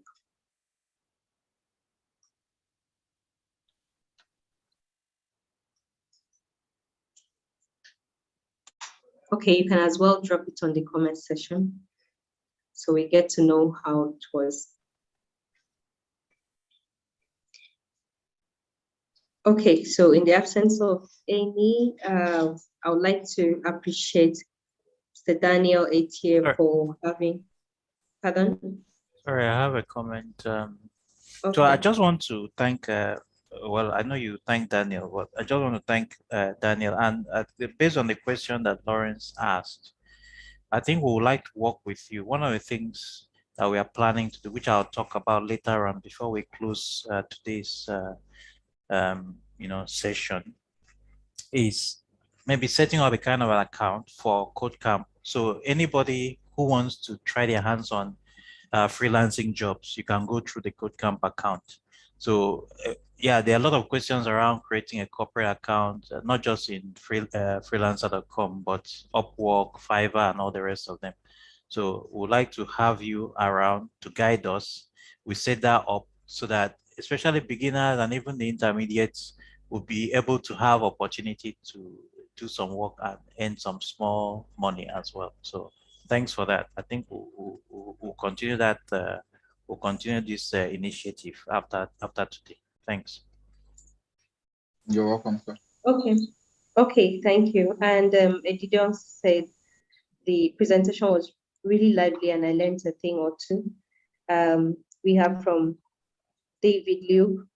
Please, that would be great, sir. I would really appreciate it. Okay, thank you very much, Mr. Daniel Etienne.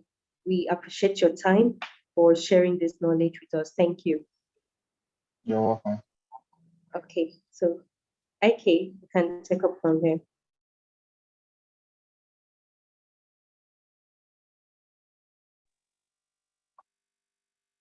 Okay, yeah, thank you very much, Mr. Daniel. That was an insightful one. That was an insightful one. So thank you very much, and we hope to actually work with you in the nearest future. Okay, so guys, let's we should be rounding up in the least possible time. So we have a few more product presentations and then round up. So please stay tuned towards the end. We're going to have an Bex. So he's going to be talking briefly about KodeCamp. Okay, what are you doing? What do you what we actually have planned out? Okay, for you guys KodeCamp. Please do well to mute your mics. If you have a question, please raise your hand. Okay, so so sit back and have that just before we round up. Okay, so I want to believe Code Blog is they're ready. So please, we're going to actually be very, very quick about this. So please just go straight into the demo presentation of your project. Okay, go straight into that so we can actually round up before 2:30. Okay, so Code Blog, you're up. After that, we have HMS, and then we have Get Talent. Okay, so quickly, let's get to Code Blog. Over to you.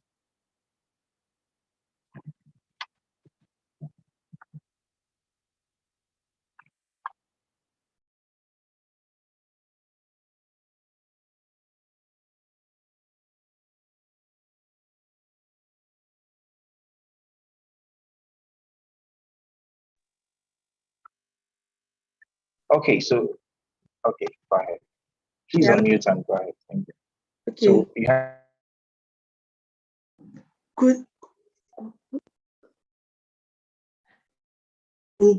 Good afternoon, everyone. I'm Adedamola, the presenter for Code Blog. So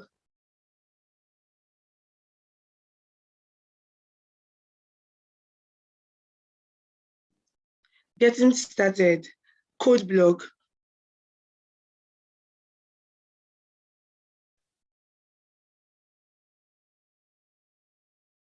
Okay, CodeBlock is a tech company that trains and mentors young people who are interested in pursuing a career in tech.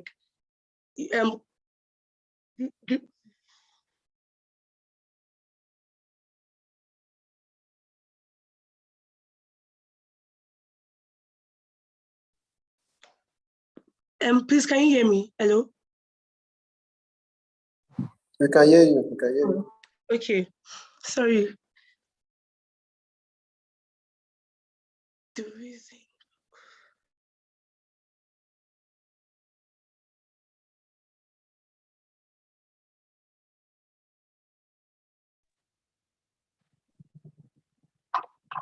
Okay, so I think we'll just have let's have team HMS. Okay, while CodeBlog picks up the issue they have.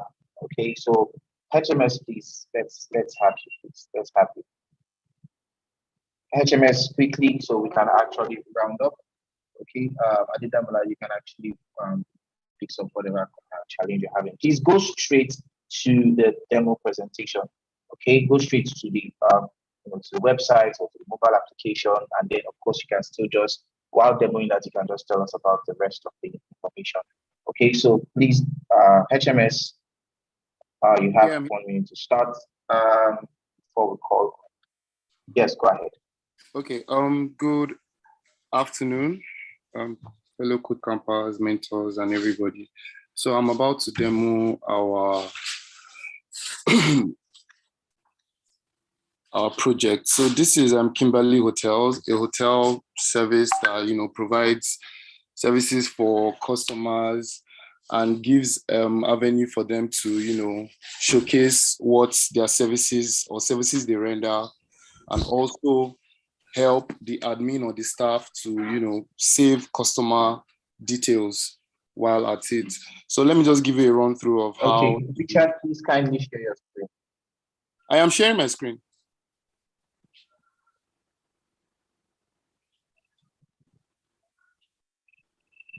I'm sharing my screen right now. Sorry, Can someone you can't see my confirm that you can see the screen? I can't see the screen. No, we can't see it. Yeah. Oh, sorry, let me reshare because I just shared my screen right now. Sorry, can you see now? Okay, go ahead. Okay, all right. Yes, go ahead. Okay, thank you very much. So Kimberly Hotels, like I was saying,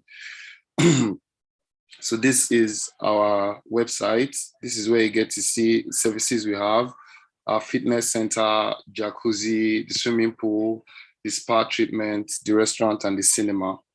And these are our rooms, where you see the type of rooms we have, their amenities, and also how much they cost.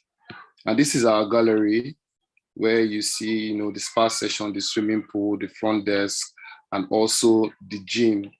So as an admin, you would definitely log in here. Let me do that quickly. Sorry. Okay, password. Okay, then keep me logged in, and then you log in. So when you log in, you get to see our dashboard, where you can see total revenue of what the hotel brings, also of what each room brings or what the hotel brings. And then we can see the daily one, the monthly one, and also the yearly revenue that the hotel brings. Then this is where you can see hotel referrals, like how people get to know about Kimberly Hotels, either from social media, friends, websites, digital ads, and others. Then this is the overview, day-to-day, month-to-month overview on, okay, what rooms are selling fast and which are not. Then this is where you see the property list. You can see the popular rooms that people choose. You can see the recommended rooms, and you can also see the new rooms.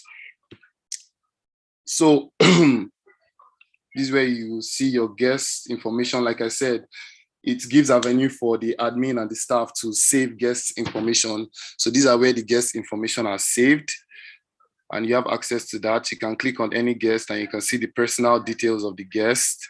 You can also see the booking history of the guest, where he reserved, when he stayed, when last he came, and all those minor details. And here you can see your list of employees. You can see where all your employees are, their workstation, their, where this is their department, and this is under their names. You see what they do under their names. So this is list of active and inactive employees. So we can go to settings. This is where you can change your password as an admin, or you don't want to use the other password you were using. You can change you can type your current password, change to a new password, and confirm your new password. Here you can edit your profile, write your names, what position you are, and also you can change your profile picture. So let me quickly do that. Let me change the profile picture so you can see. Let me just choose from anywhere. Okay, let me just choose this. So you can see that it changes, then you can just change your profile picture here. So you can go back to the dashboard. You can also log out. Then you can sign up here as an admin. If you sign up here, you can choose your position. When you choose your position, you can either a guard, receptionist, or anything. So if you pick a receptionist, automatically puts in your department you are. Then this is your Kimberly code, which will be given to you by the management on start of work. So back to this is where you see check availability, where you can, as a customer. So that was from the admin point of view. This is from the customer point of view. Now you can check available dates.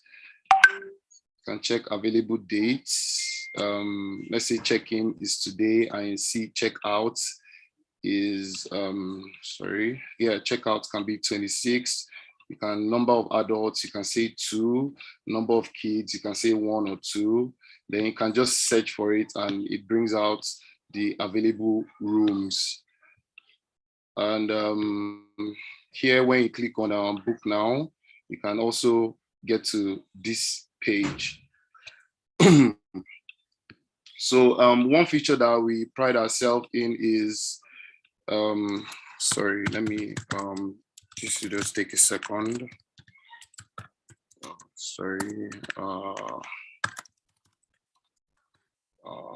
Log in.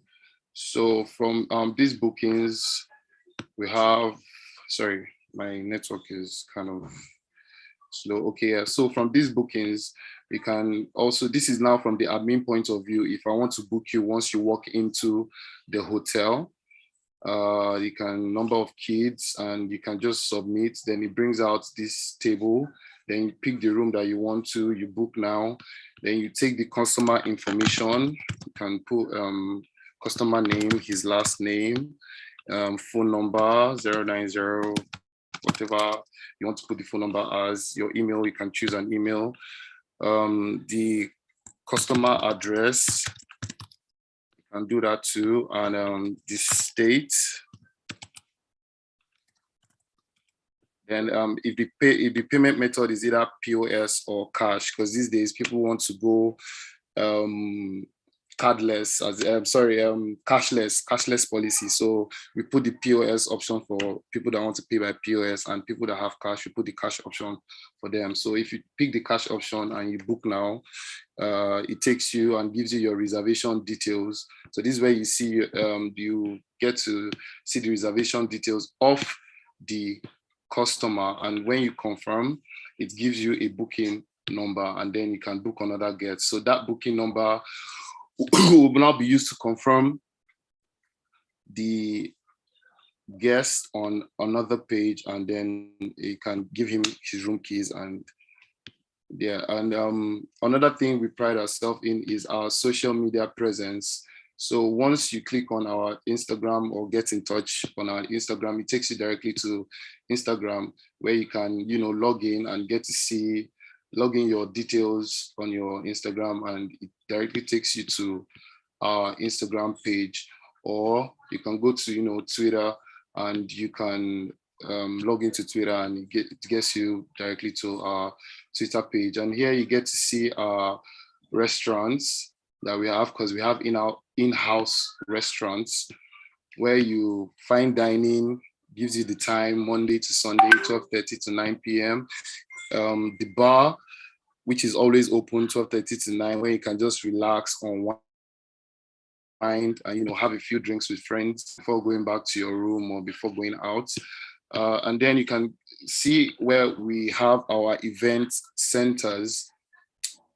You can see that we have a conference hall. You can see that we also have like a bouquet hall, where you can have like your private VIP parties, your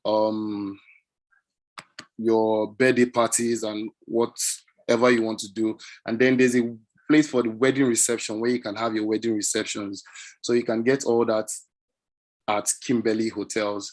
And this is where you can get to know a little more about us, where we're situated, our vision and mission, our values, and all that, if you are. So yeah, thank you for this short presentation. And if you have any other questions, I'll more than gladly take them. Thank you. Okay, thank you very much. So just a quick, that's a nice presentation, and I love the flow. I love how you actually just showed us the features. It's like I would love other people to learn from that. Okay, thank you. So just two questions. Number one, your team members. Okay, so who actually worked on this project, and then secondly, what tool, what tech stack was used for this project? Oh, okay, all right. So, that's fine. Oh, okay, thank you very much. I'll just refer to my slides. Sorry, I'll just minimize this and go to my slides. So sorry, these are my team members. You have Udeme, who was our team lead, then myself, Tobina, Anu, our able secretary, and this is just the design team. Then the front end team, Edward Precious, the team lead of front end, he basically put this whole programming thing on his head. Like, he coded most of it with his team, and they did a very, very good job bringing this project to life. And our able back end people, Imole, Marius, most especially, because some of us didn't even sleep while working on this project. That's how we put this project on our heads. Then down to your second question, you can see our user flow here, where you can go from start to end. It's an end-to-end user flow. Then these are the tools we use. We use I'm a UI UX designer, so we use Figma and FigJam. We use FigJam for our user flows, and we use Figma to make this design come to life. And the front end guys, they use VS Code, which is an app for coding. They use HTML, which is a hypertext markup language, CSS to code the colors, the beautiful colors that you see on our website, and JS for putting everything together. And also Django was used by the back end for data collation. So yeah.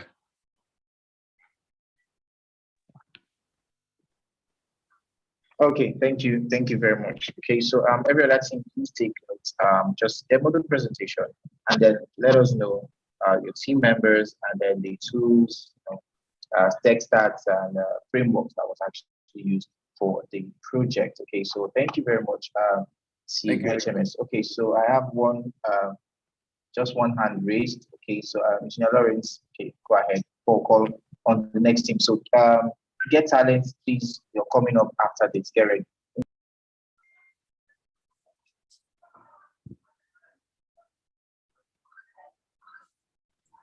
Okay. All right. I want to commend the team for the job they've done. This shows some grit also. We've been talking about grit. I can see a lot of effort that was put into this. I want just to say kudos to the guys. I'm really impressed. Within the number of days that it took them to actually work together. Yeah, I heard that they were not sleeping at night. So that is what this is all about. At some points, you lose your sleep. There's this, my favorite quote. I normally tell people. In fact, CodeHouse adopted that at the early stage of CodeHouse, because in 2017, we normally come to work on Monday and go on Friday. And people were like, what's happening? Because we're just starting the whole thing. I say goodbye on Monday. The next time I get to see me is on Friday. So we carved out this quote. You say, when we find your dream, you lose your sleep. So I think that's what happened to you guys. So don't be surprised that you're not having, you're having sleepless night and all that. So I'm really glad that some people have found their dreams, and guys is not stopping anytime soon. So I don't know who is talking about CodeCamp ending. With all this things I'm seeing, CodeCamp is not going anywhere. We die here, like seriously. We'll continue. I was excited at first that I'm going to rest, but what I'm seeing here now, I think if you're able to probably speak to that, we have to really put this team, that I've seen, the effort that has been put should not be allowed to go down anytime soon. I know that you're up to the task. I'm just indirectly telling you that the work continues.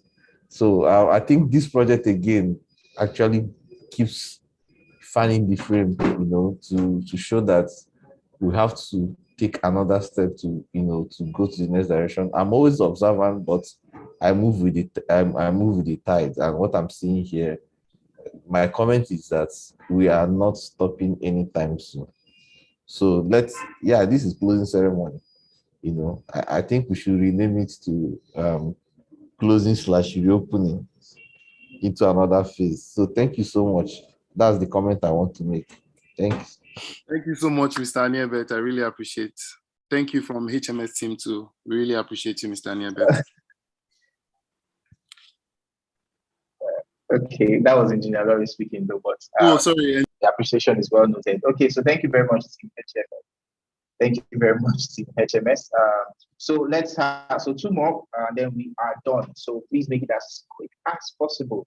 So let's have Team Get Talent. Okay, Get Talent. Let's have.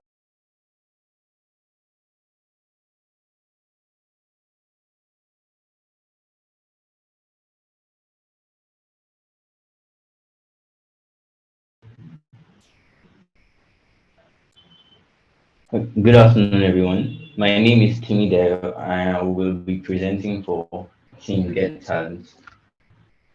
Just to verify, can you see my screen?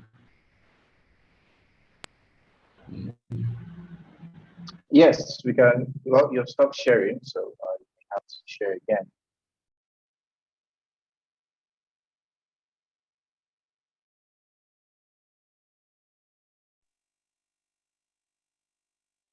You may have to go back to your browser and unmute yourself, Temidayo, because we can't hear you. Okay, speak up.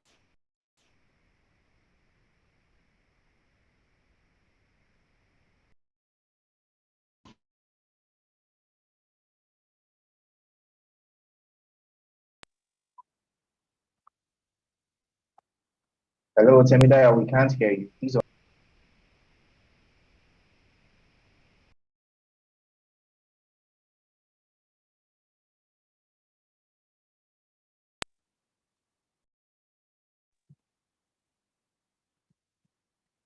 Okay, so while he's fixing that, I think I'll just go back to CodeBlog. Okay, and I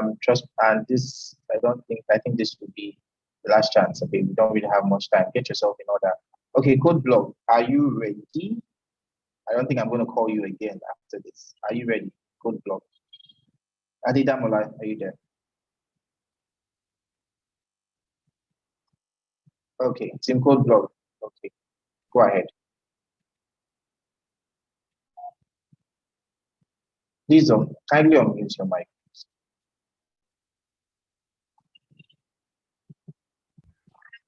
Okay, good afternoon, sir. My name is Afwakwe Abiodun. I'm presenting on the behalf of Team CodeBlog. So without taking too much of time, I would like to go straight to our key features. Okay, so this is basically the landing page for the blog. So once the users come in, they will have to, they can do a lot of things without signing up, but for them to interact with the website, they have to sign up.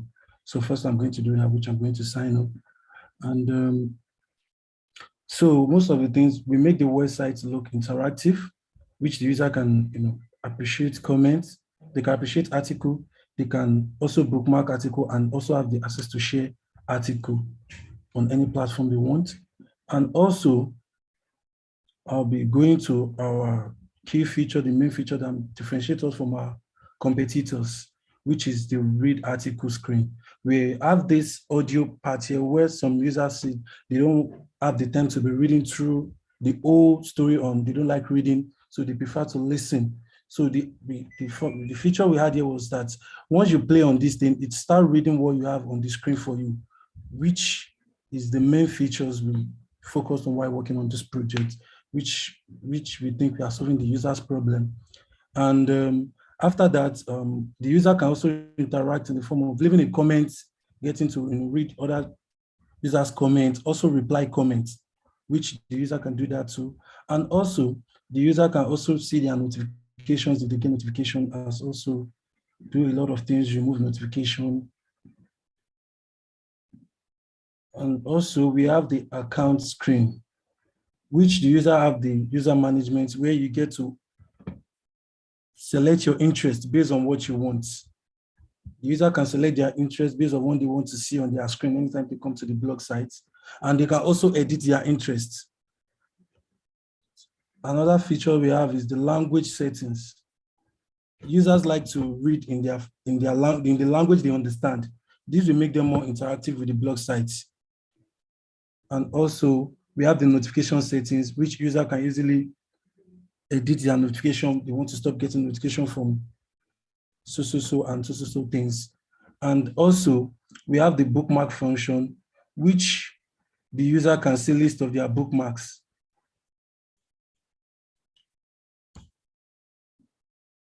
The user can see, and they can also search. And one last feature we have is the tag function, which makes it more interactive. The user can basically search through the tag. Once you click on the tag, you get related articles based on the tag you selected. I'm selecting the Figma tag, so you get related articles.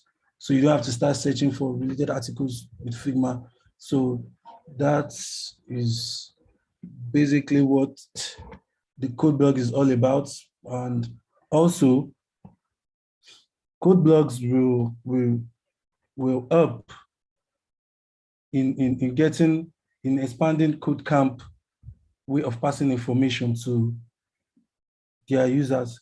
And basically, CodeBlog will be a great addition to KodeCamp as it will promote the community during the whole camp and after. And thank you for listening. That's everything. The question.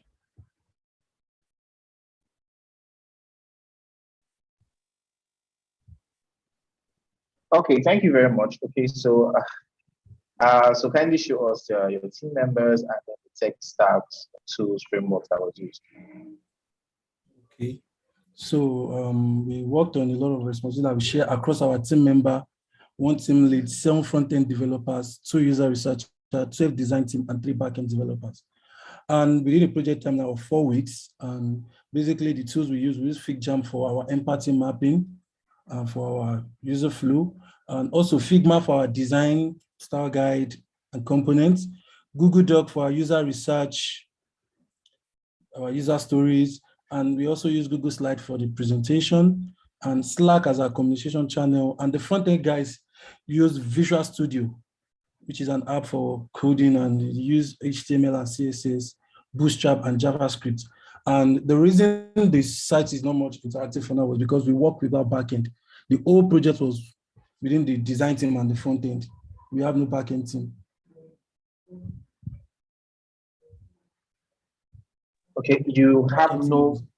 Yeah, they were not available. Sorry. So let me get that straight. You have no backend team, or they were not available. Yeah, sorry, they were not available. They were not available.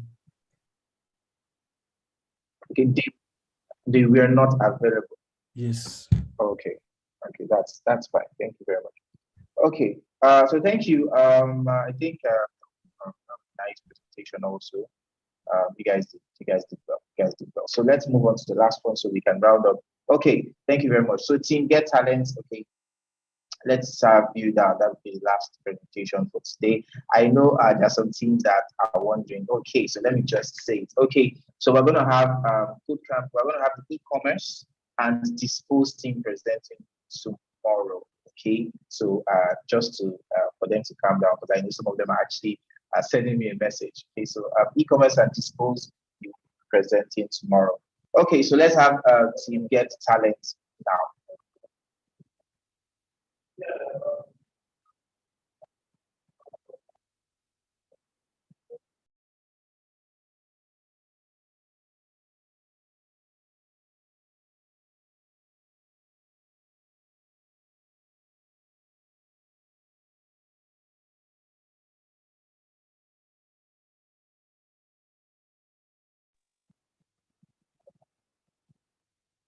Kindly click on the microphone, okay, bottom left, to unmute yourself.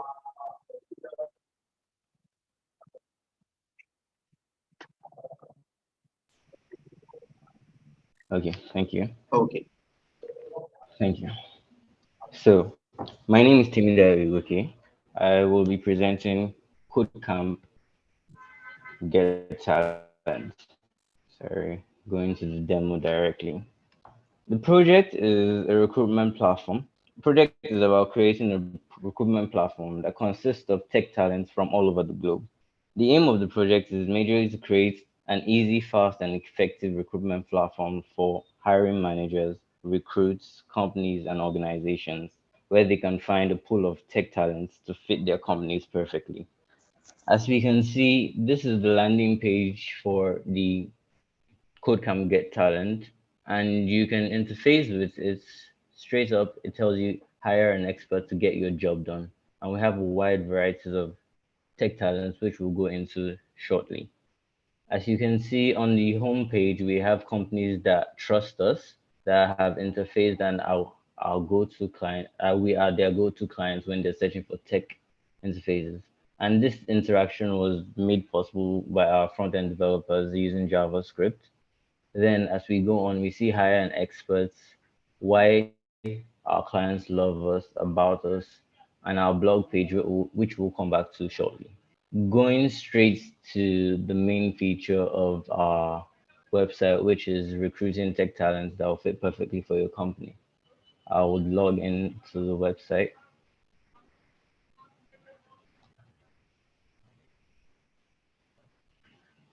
And I'm signed in. So from the homepage on the navigation bar, you can see you can either search for the tech talent you want, or you can go to the recruit page, which would take you to numerous top recruits that we have on the website.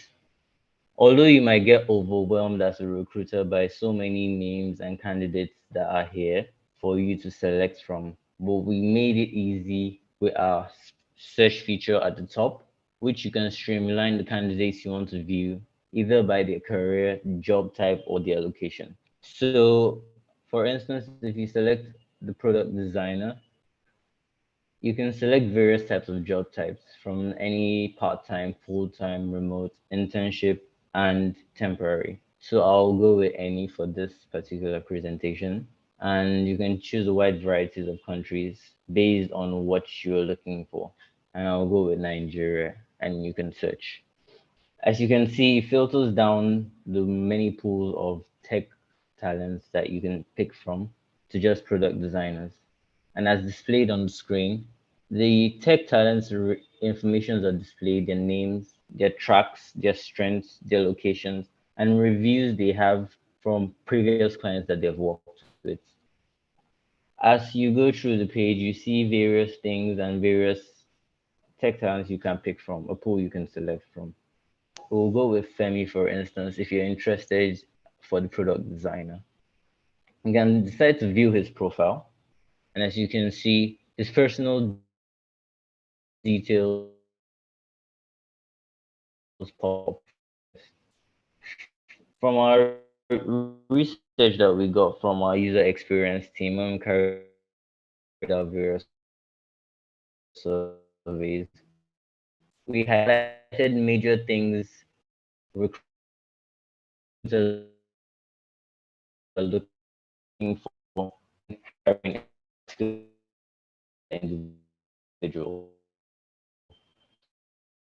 So we highlight those on the client's page first as a tech and showcase to the tech talent, to the recruiter, sorry. And we put the Instagram or Twitter. From these, you can view his works and know if you want to proceed more. It's Femi that you selected to view his profile. That you can also view his resume right on the top of the profile. When you click on it, it shows you the resume of his details, his education, his work experience, and we also went further to put his address and his location. To give the recruiter more experience page, places he has worked with, and the descriptions and tasks he carried out while he was at that particular company. As you can see, Femi here worked for Conga Online Store, and he also worked for MTN. Then find views that people have dropped, people that have worked with him previously, or people that he's currently working with. As you can see, there are a number of comments here based on what he has done. John Needles, the CEO of Coca-Cola, commented on his profile and dropped a review. And others faced with Femi's profile, and you like what you and sending me a message. And this takes you directly to the message page. You can interact with Femi on a personal basis. He has potentials to be perfect for your company. You can now interact with him, schedule interviews, and even have a personal interview here. The video call feature was incorporated in the chat box in case you want to have a personal interview with him rather than having to go to another platform. We incorporated it all right here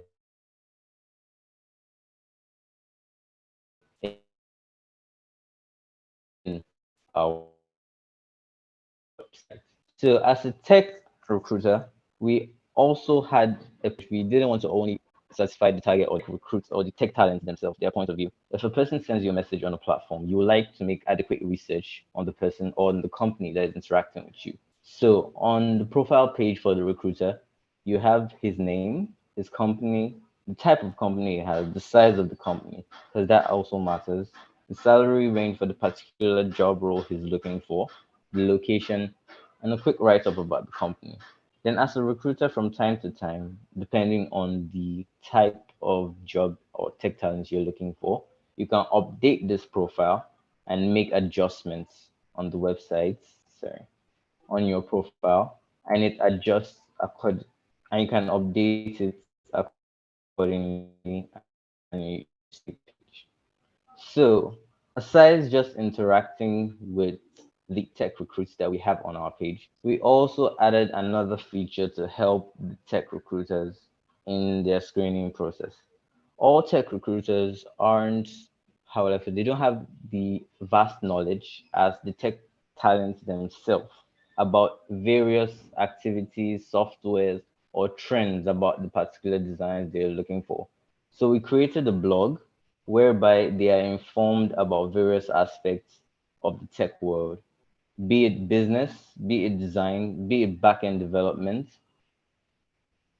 computer aiding design, and much more. We have the latest updates for the blogs. We also have recommended posts based on your profile that you've created. And we also have various categories if you decide you want to venture and just gain knowledge by yourself. So aside from selecting a perfect tech talent for your company, we also involve the blog where it's educating the recruiter, particularly about the tech world and keeping him up to date while making his recruitment processes. Also on Nava, we have notifications to keep the recruiter up to date if he has new messages or responses from the tech talents that he messages. If particular recruits or types of recruits have been added. In our previous search, we searched for product designers. So if the job role you're searching for is product designers, if there are any new candidates added to the list, get a notification on your dashboard, on your Nava, and also in your email that there are new recruits added. Also, if there are new blog posts, they also display on the notification panel. That being said, we move to our About Us page. If you want to get to know more about us, KodeCamp, and Get Talent as a whole, who are we? A write-up about us is here. Our vision is here. Our mission also is here.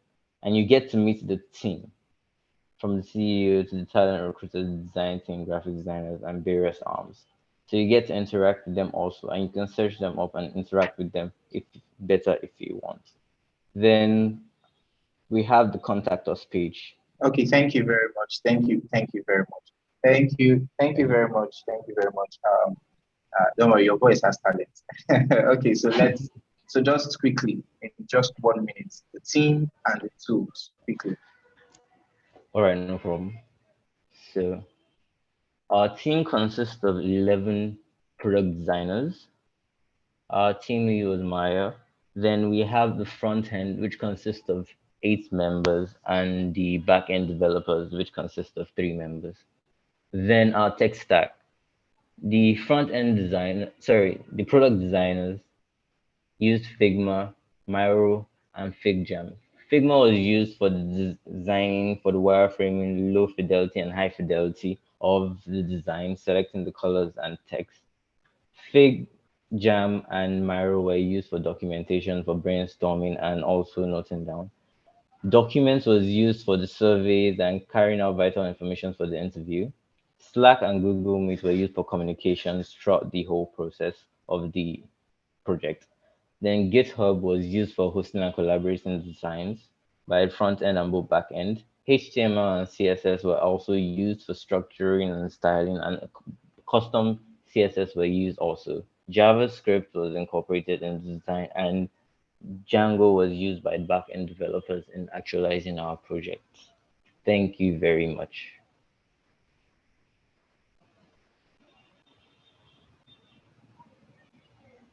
Okay, thank you very much, Team Get Talent. That was also another, and that was an interesting presentation. I can see the chat is really exploding right here. So let me keep calm. Let me keep calm. Okay, so a comment, Lawrence. Okay, go ahead.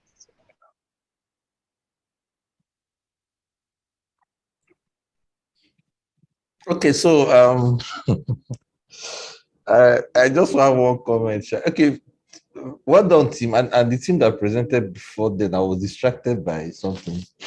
I actually appreciate the work. I took notice of the voice features in the app. That was very creative. That was very nice. Like, you know, before I got distracted. So Team Get Talent. Nice job. Let's the voice not steal the show. Actually, I think this is something that we can look into. I'm particularly interested in this project because we can actually develop like a standard. Because what standard are we using? If you say somebody is even though we are using those words loosely for CodeCamp, if you say somebody is an intermediate, what does that mean actually? So somebody is a beginner, and these are things that we really need to look at. And I think this project is something that could solve that problem. Because somebody that is considered an intermediate, if we begin to develop this standard, so when somebody wants to recruit and demand for a particular sets of skill, all we need to do is come here, look at the number of stars or whatever nomenclature we might event. I know this is short time, to come up with this definitive nomenclatures and all that, but I think it's nice. It's something that I really love. So I love your voice there. I'm not going to end this conversation without even mentioning that. So I don't know your location, but I think we have gotten someone that will be able to shoot our next video. Don't worry, we'll make the arrangements, freely you receive and freely you shall give back. Thank you.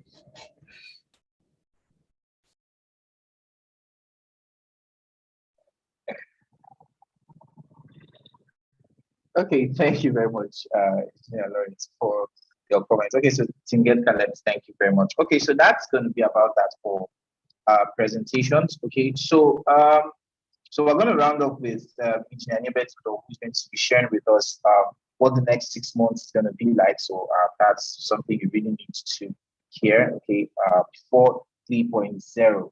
Okay, what is CodeCamp going to look like? But before that, let me drop just a few information. So for the beginners, okay, of course, I know there are some intermediate persons who are on this call.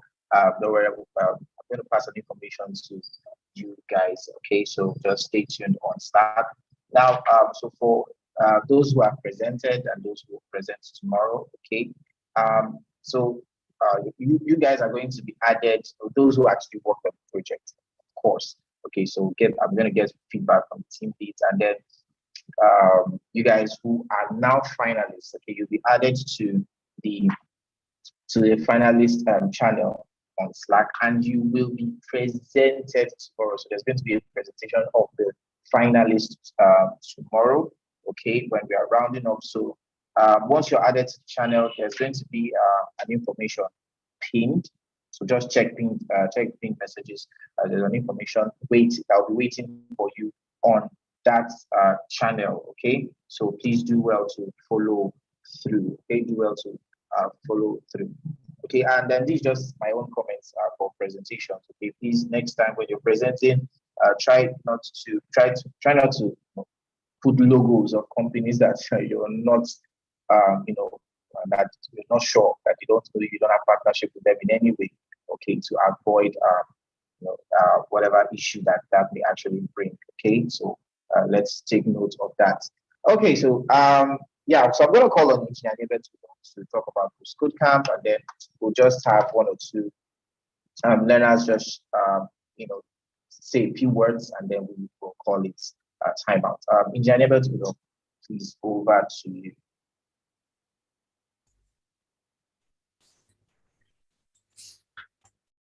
Okay, it's been an I don't know the English to blue here. It's been a tremendous set of presentations. It's awesome, right? In fact, while looking at some of these presentations, I asked myself, are these people actually beginners, or they were just lying to us that they are beginners or something? It's impressive. It's been impressive, right? You guys have done really excellent work. What I have seen is something that has inspired me, right? I know what it means, to be in tech, and I know there's a passion in me, to get the kind of presentation that I'm seeing here, right? To bring them to the world. And I know the amount of work that you guys have put in. When I say guys, I mean males and females. So by the way, it's just that's how I put it. So it's been excellent, and it inspires me, right, to say I don't want KodeCamp to end, right? So we will, yes, this is a closing ceremony. In fact, I want us to recast this as closing ceremony for KodeCamp 2.0 bootcamp cohort, right? Not KodeCamp as a community, not KodeCamp as a platform, not KodeCamp as a facilitator of Nigerian and African talents to showcase what they have in the tech world and to get the maximum benefit from it. So, and that's what I want to talk about, right? KodeCamp is going to become something else, something bigger. And I just want to, share this vision with all of you, because all of you have essentially inspired me, right? Yeah, we had it in plan anyways, but it just makes it make sense. It just makes sense, right? So I'm going to talk about a couple of things. So the question is, when are we? Let's start with the burning question, maybe for everybody. When is KodeCamp 3.0? So initially we had planned to have KodeCamp 3.0 in August, but as you guys all already can see, August is next month. And like Lawrence has already mentioned, this whole KodeCamp team, starting with all of us here, those of us who have been making KodeCamp what it is, what you see today, from February of this year, we have been consistently on it, having meetings all on a daily basis, apart from weekends, every night, sometimes into the night, for the last 4 months. So it hasn't been easy, and I don't want people to burn out. All the mentors, by the way, I want to mention that, huge kudos and thanks to all the mentors. See, you people should thank your mentors. These people are wonderful people. I know the kind of energy and passion and effort that they have put in. Even these IKs that you people are so afraid of, don't mind, anyway, let me not blow his his cover, right? He puts in so much effort, all of them, right? So in fact, it's been a sprint, right? A 4-month sprint. So it's not, I look at it, I ask myself this question: do we want to do CodeCamp 3.0 in August? Won't people rest? You understand? So, and if we do not start CodeCamp 3.0 in August for a 4-month run, we will not finish it before. So what CodeCamp has decided, what we are going to do is we will now have it in the first half of next year. So sometime in February or so, we will start CodeCamp 3.0. But the question now is this: does that mean that all of this excitement, it will just die off? No, we will run things for the rest of this month. So rest of this year, I mean. So I'm going to outline some of the ideas. Some of the things are in motion already, and the idea is for everyone in this call and everyone in the Slack workspace to key into this and to benefit from it. So we will first of all start off with what I call a self-paced, continuous self-development. So what that means essentially is that if for some reason you did not finish CodeCamp 2.0, you will still have time to continue, watch the videos, continue to improve yourself. The mentors will be available, even though not with the, it will be a different timetable. So we won't have classes like we are having now. Classes will be for bootcamp, and bootcamp will only be happening between March and July, like what we've had. And that's what we call CodeCamp 2.0, 1.0, 2.0, 3.0, and so on. Those will be the boot camps. But in between the boot camps, we will have self-paced training. We'll continue to provide support to those who want to learn. Those who have been left behind will catch up for the rest of this year at your own pace. Watch the videos that are on YouTube, ask questions on Slack.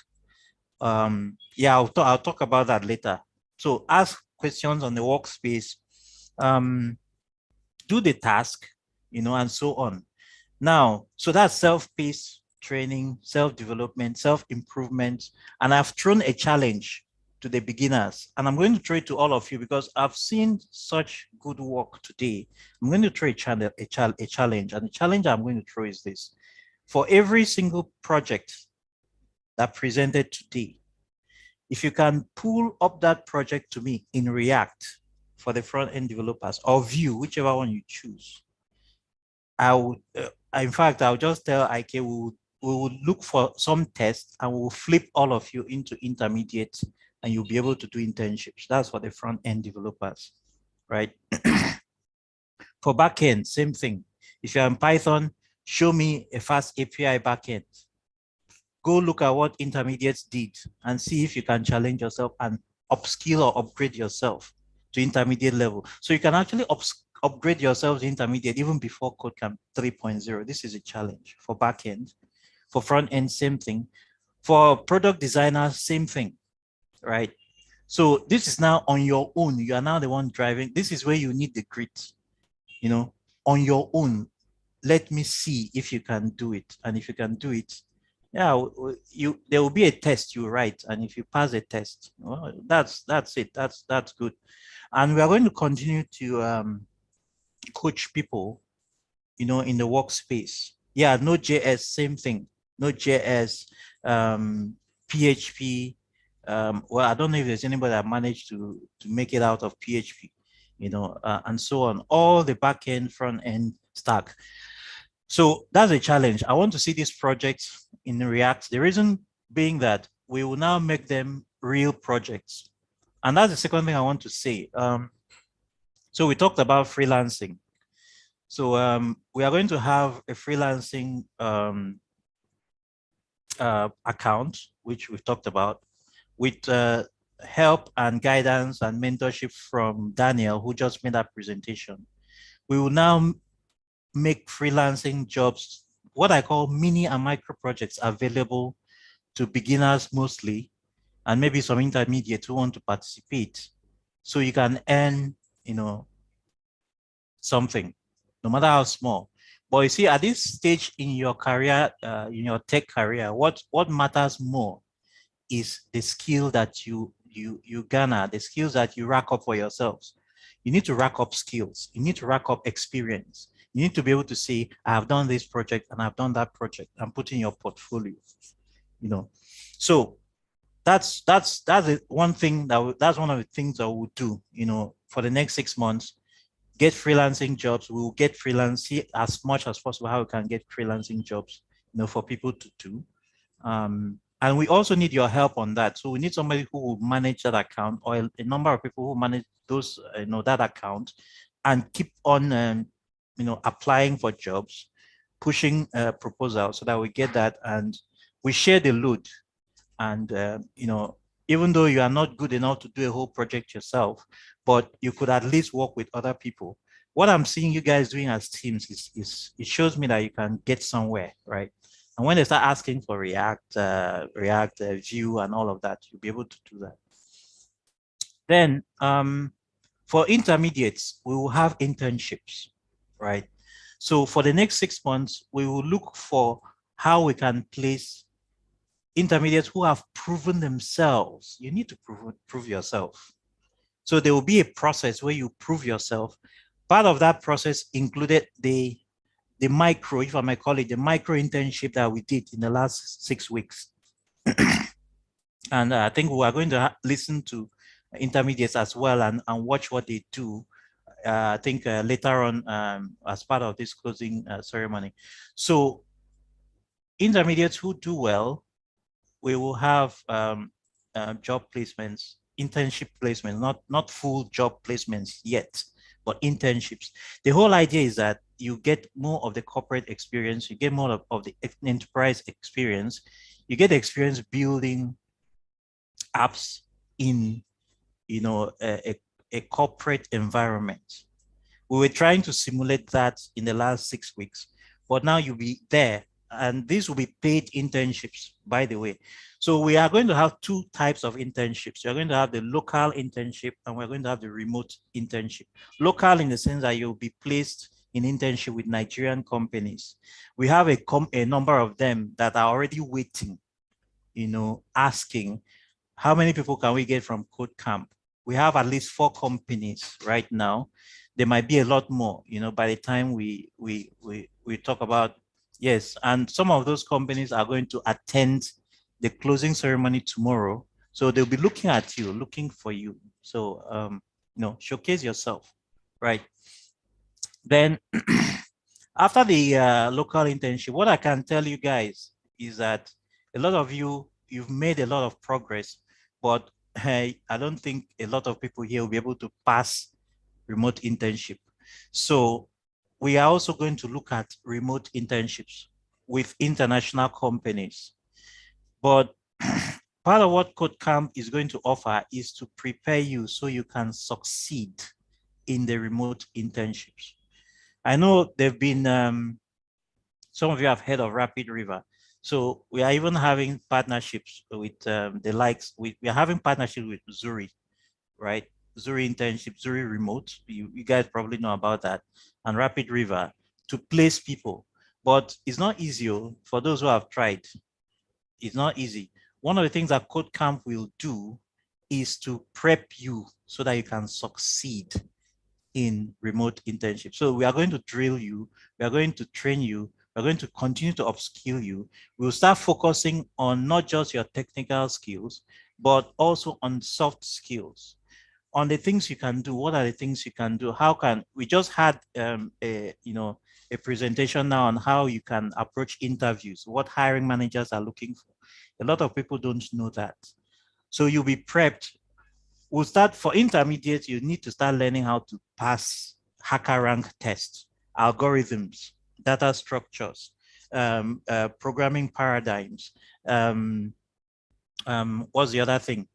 You know, a lot of these topics that if you do not pass, in fact, we are now going to start going to general computer science kind of things, because when you go for remote interviews, they will ask you those questions. Nobody cares whether what you studied in school, whether you are mathematics, you did mathematics or not, but you have to pass those interviews and you have to pass those tests. And what KodeCamp wants is for our KodeCamp alumni in code to pass and to move forward and to succeed. So we are going to have a lot of that. We'll have them as webinars. We'll have them as hackathons. We'll have mini projects. We'll have micro projects. We ask you to build stuff to gain experience, to improve yourself. So we'll be focusing on that, local remote internships. And that's why I'm saying some of the beginners I'm seeing here seem like they are good enough to, challenge in that area. So, but you need to get into the intermediate level first. You don't need to wait for KodeCamp 3.0. If you do well in some of the things, in the self-paced part of things, then we can look at that for you. Then we are going to create a KodeCamp community, which I'll talk about that. That will be the last thing I'll talk about. But before I talk about KodeCamp community, now, how many of you came here from HNG internship last year? Maybe you dropped out, maybe the thing was too choking and all of that. So right now, if you're interested in HNG internship, we'll push you back into HNG internship. And the reason why we are pushing you back there is for you to go and show that you have learned something. What I can tell you that every single person in this call right now can potentially be a finalist in HNG. I'm telling you that with confidence because I've been there and I've been here. And I know you can make it. And the interesting thing is that when HNG internship starts sometime in August, we are going to have in KodeCamp community workspace a support system to ensure that you succeed in the HNG internship and in any other internship that you want to go into. So that's what KodeCamp will become, a support system for your success in the tech, in the tech sector, in the tech career. So that's it. So now, then after that, I've talked about KodeCamp 3.0 rather. So the last thing I want to finish off with is we are going to launch KodeCamp community immediately after Friday, right? KodeCamp community, we have it already. We have a Slack workspace where we had KodeCamp community. It has been more or less quiet somehow. We will we'll bring it back to life, right? But the interesting tweak I want to add to here is we may not use Slack. We may end up going to Discord. Why are we going to Discord? I actually did a poll and everybody here was saying Slack, Slack, Slack. We don't like Discord. But what I want to do is to prove you wrong. Discord is even better than Slack. It's not more difficult, right? It's not more difficult. It's just that people are used to Slack now. But when we get used to Discord, we'll also like it. But Discord is better than Slack in several ways. And these are the reasons. Number one, Discord doesn't have a 10,000 message limit that will cut off past messages. This is very, very valuable for us because in a community, we don't want a situation where information is lost. That is the first thing. Secondly, there are some features in Discord which we don't have in Slack, which we need for our KodeCamp community. For example, if we need to distinguish people, we want to give people badges because in KodeCamp community, we are going to have what we call badges. So if you are like a guru in React, we'll give you a React guru badge. Or if you have performed very well in product design, we'll give you a badge. So all of that we can do on Slack.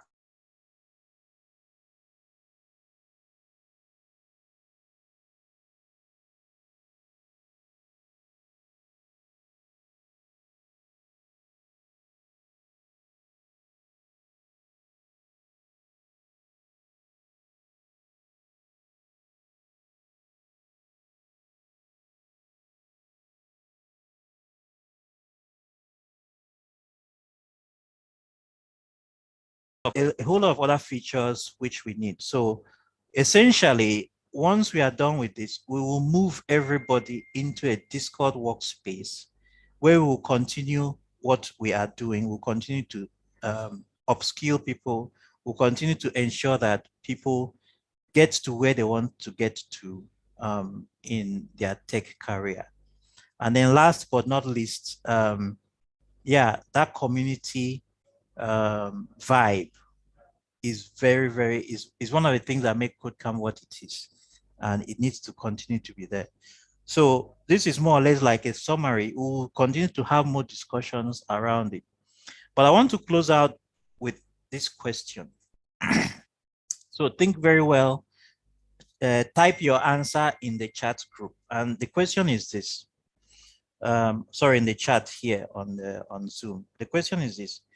If you were to be placed in a job, maybe as a result of all what KodeCamp has done in your life, and you were to get a job right now that earns you $500, $1,000, or even more, $2,000, $4,000 a month as your salary. My question to you is this: how much will you be willing to give back to KodeCamp so that KodeCamp continues to sustain?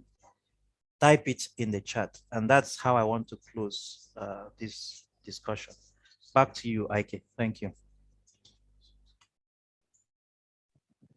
Okay, thank you very much, Hubert, for the insights. So I believe we are ready. I believe we are well informed.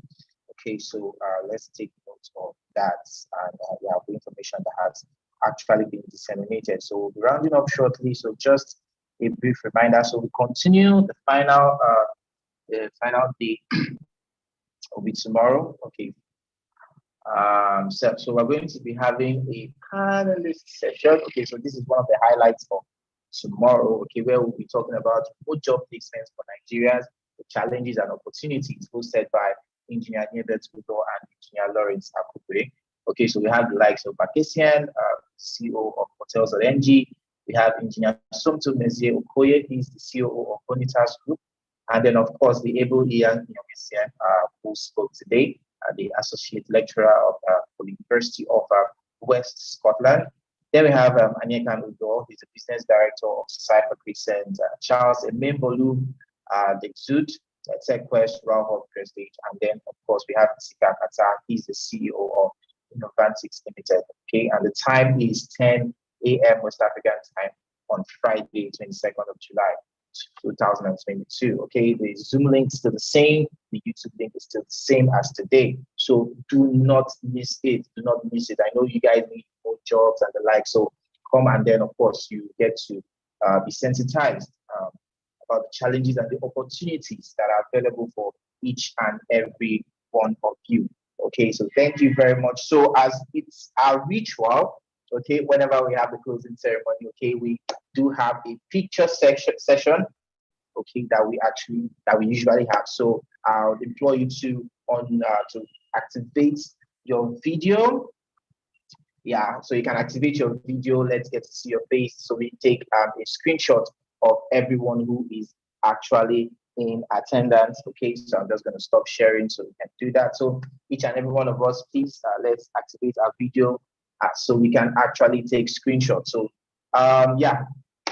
So mentors, I hope you're set to take screenshots. Of course, good campus learners, you can take screenshots as well, and then of course send it across to us. So let's do that in the next 30 seconds, okay? You can activate your video quickly. So we have very handsome and beautiful people. That's interesting.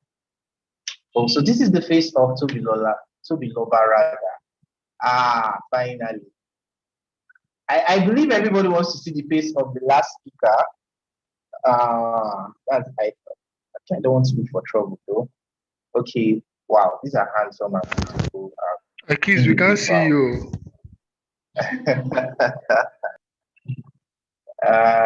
No, don't worry, you're not going to. Oh, you see me on the final day. Okay, so I've screenshots been taken. We have screenshots been taken. So we round that up in 20 seconds. 19, 18, 17, 16, 15, 14. Erico Martin, I see you. 13, 12.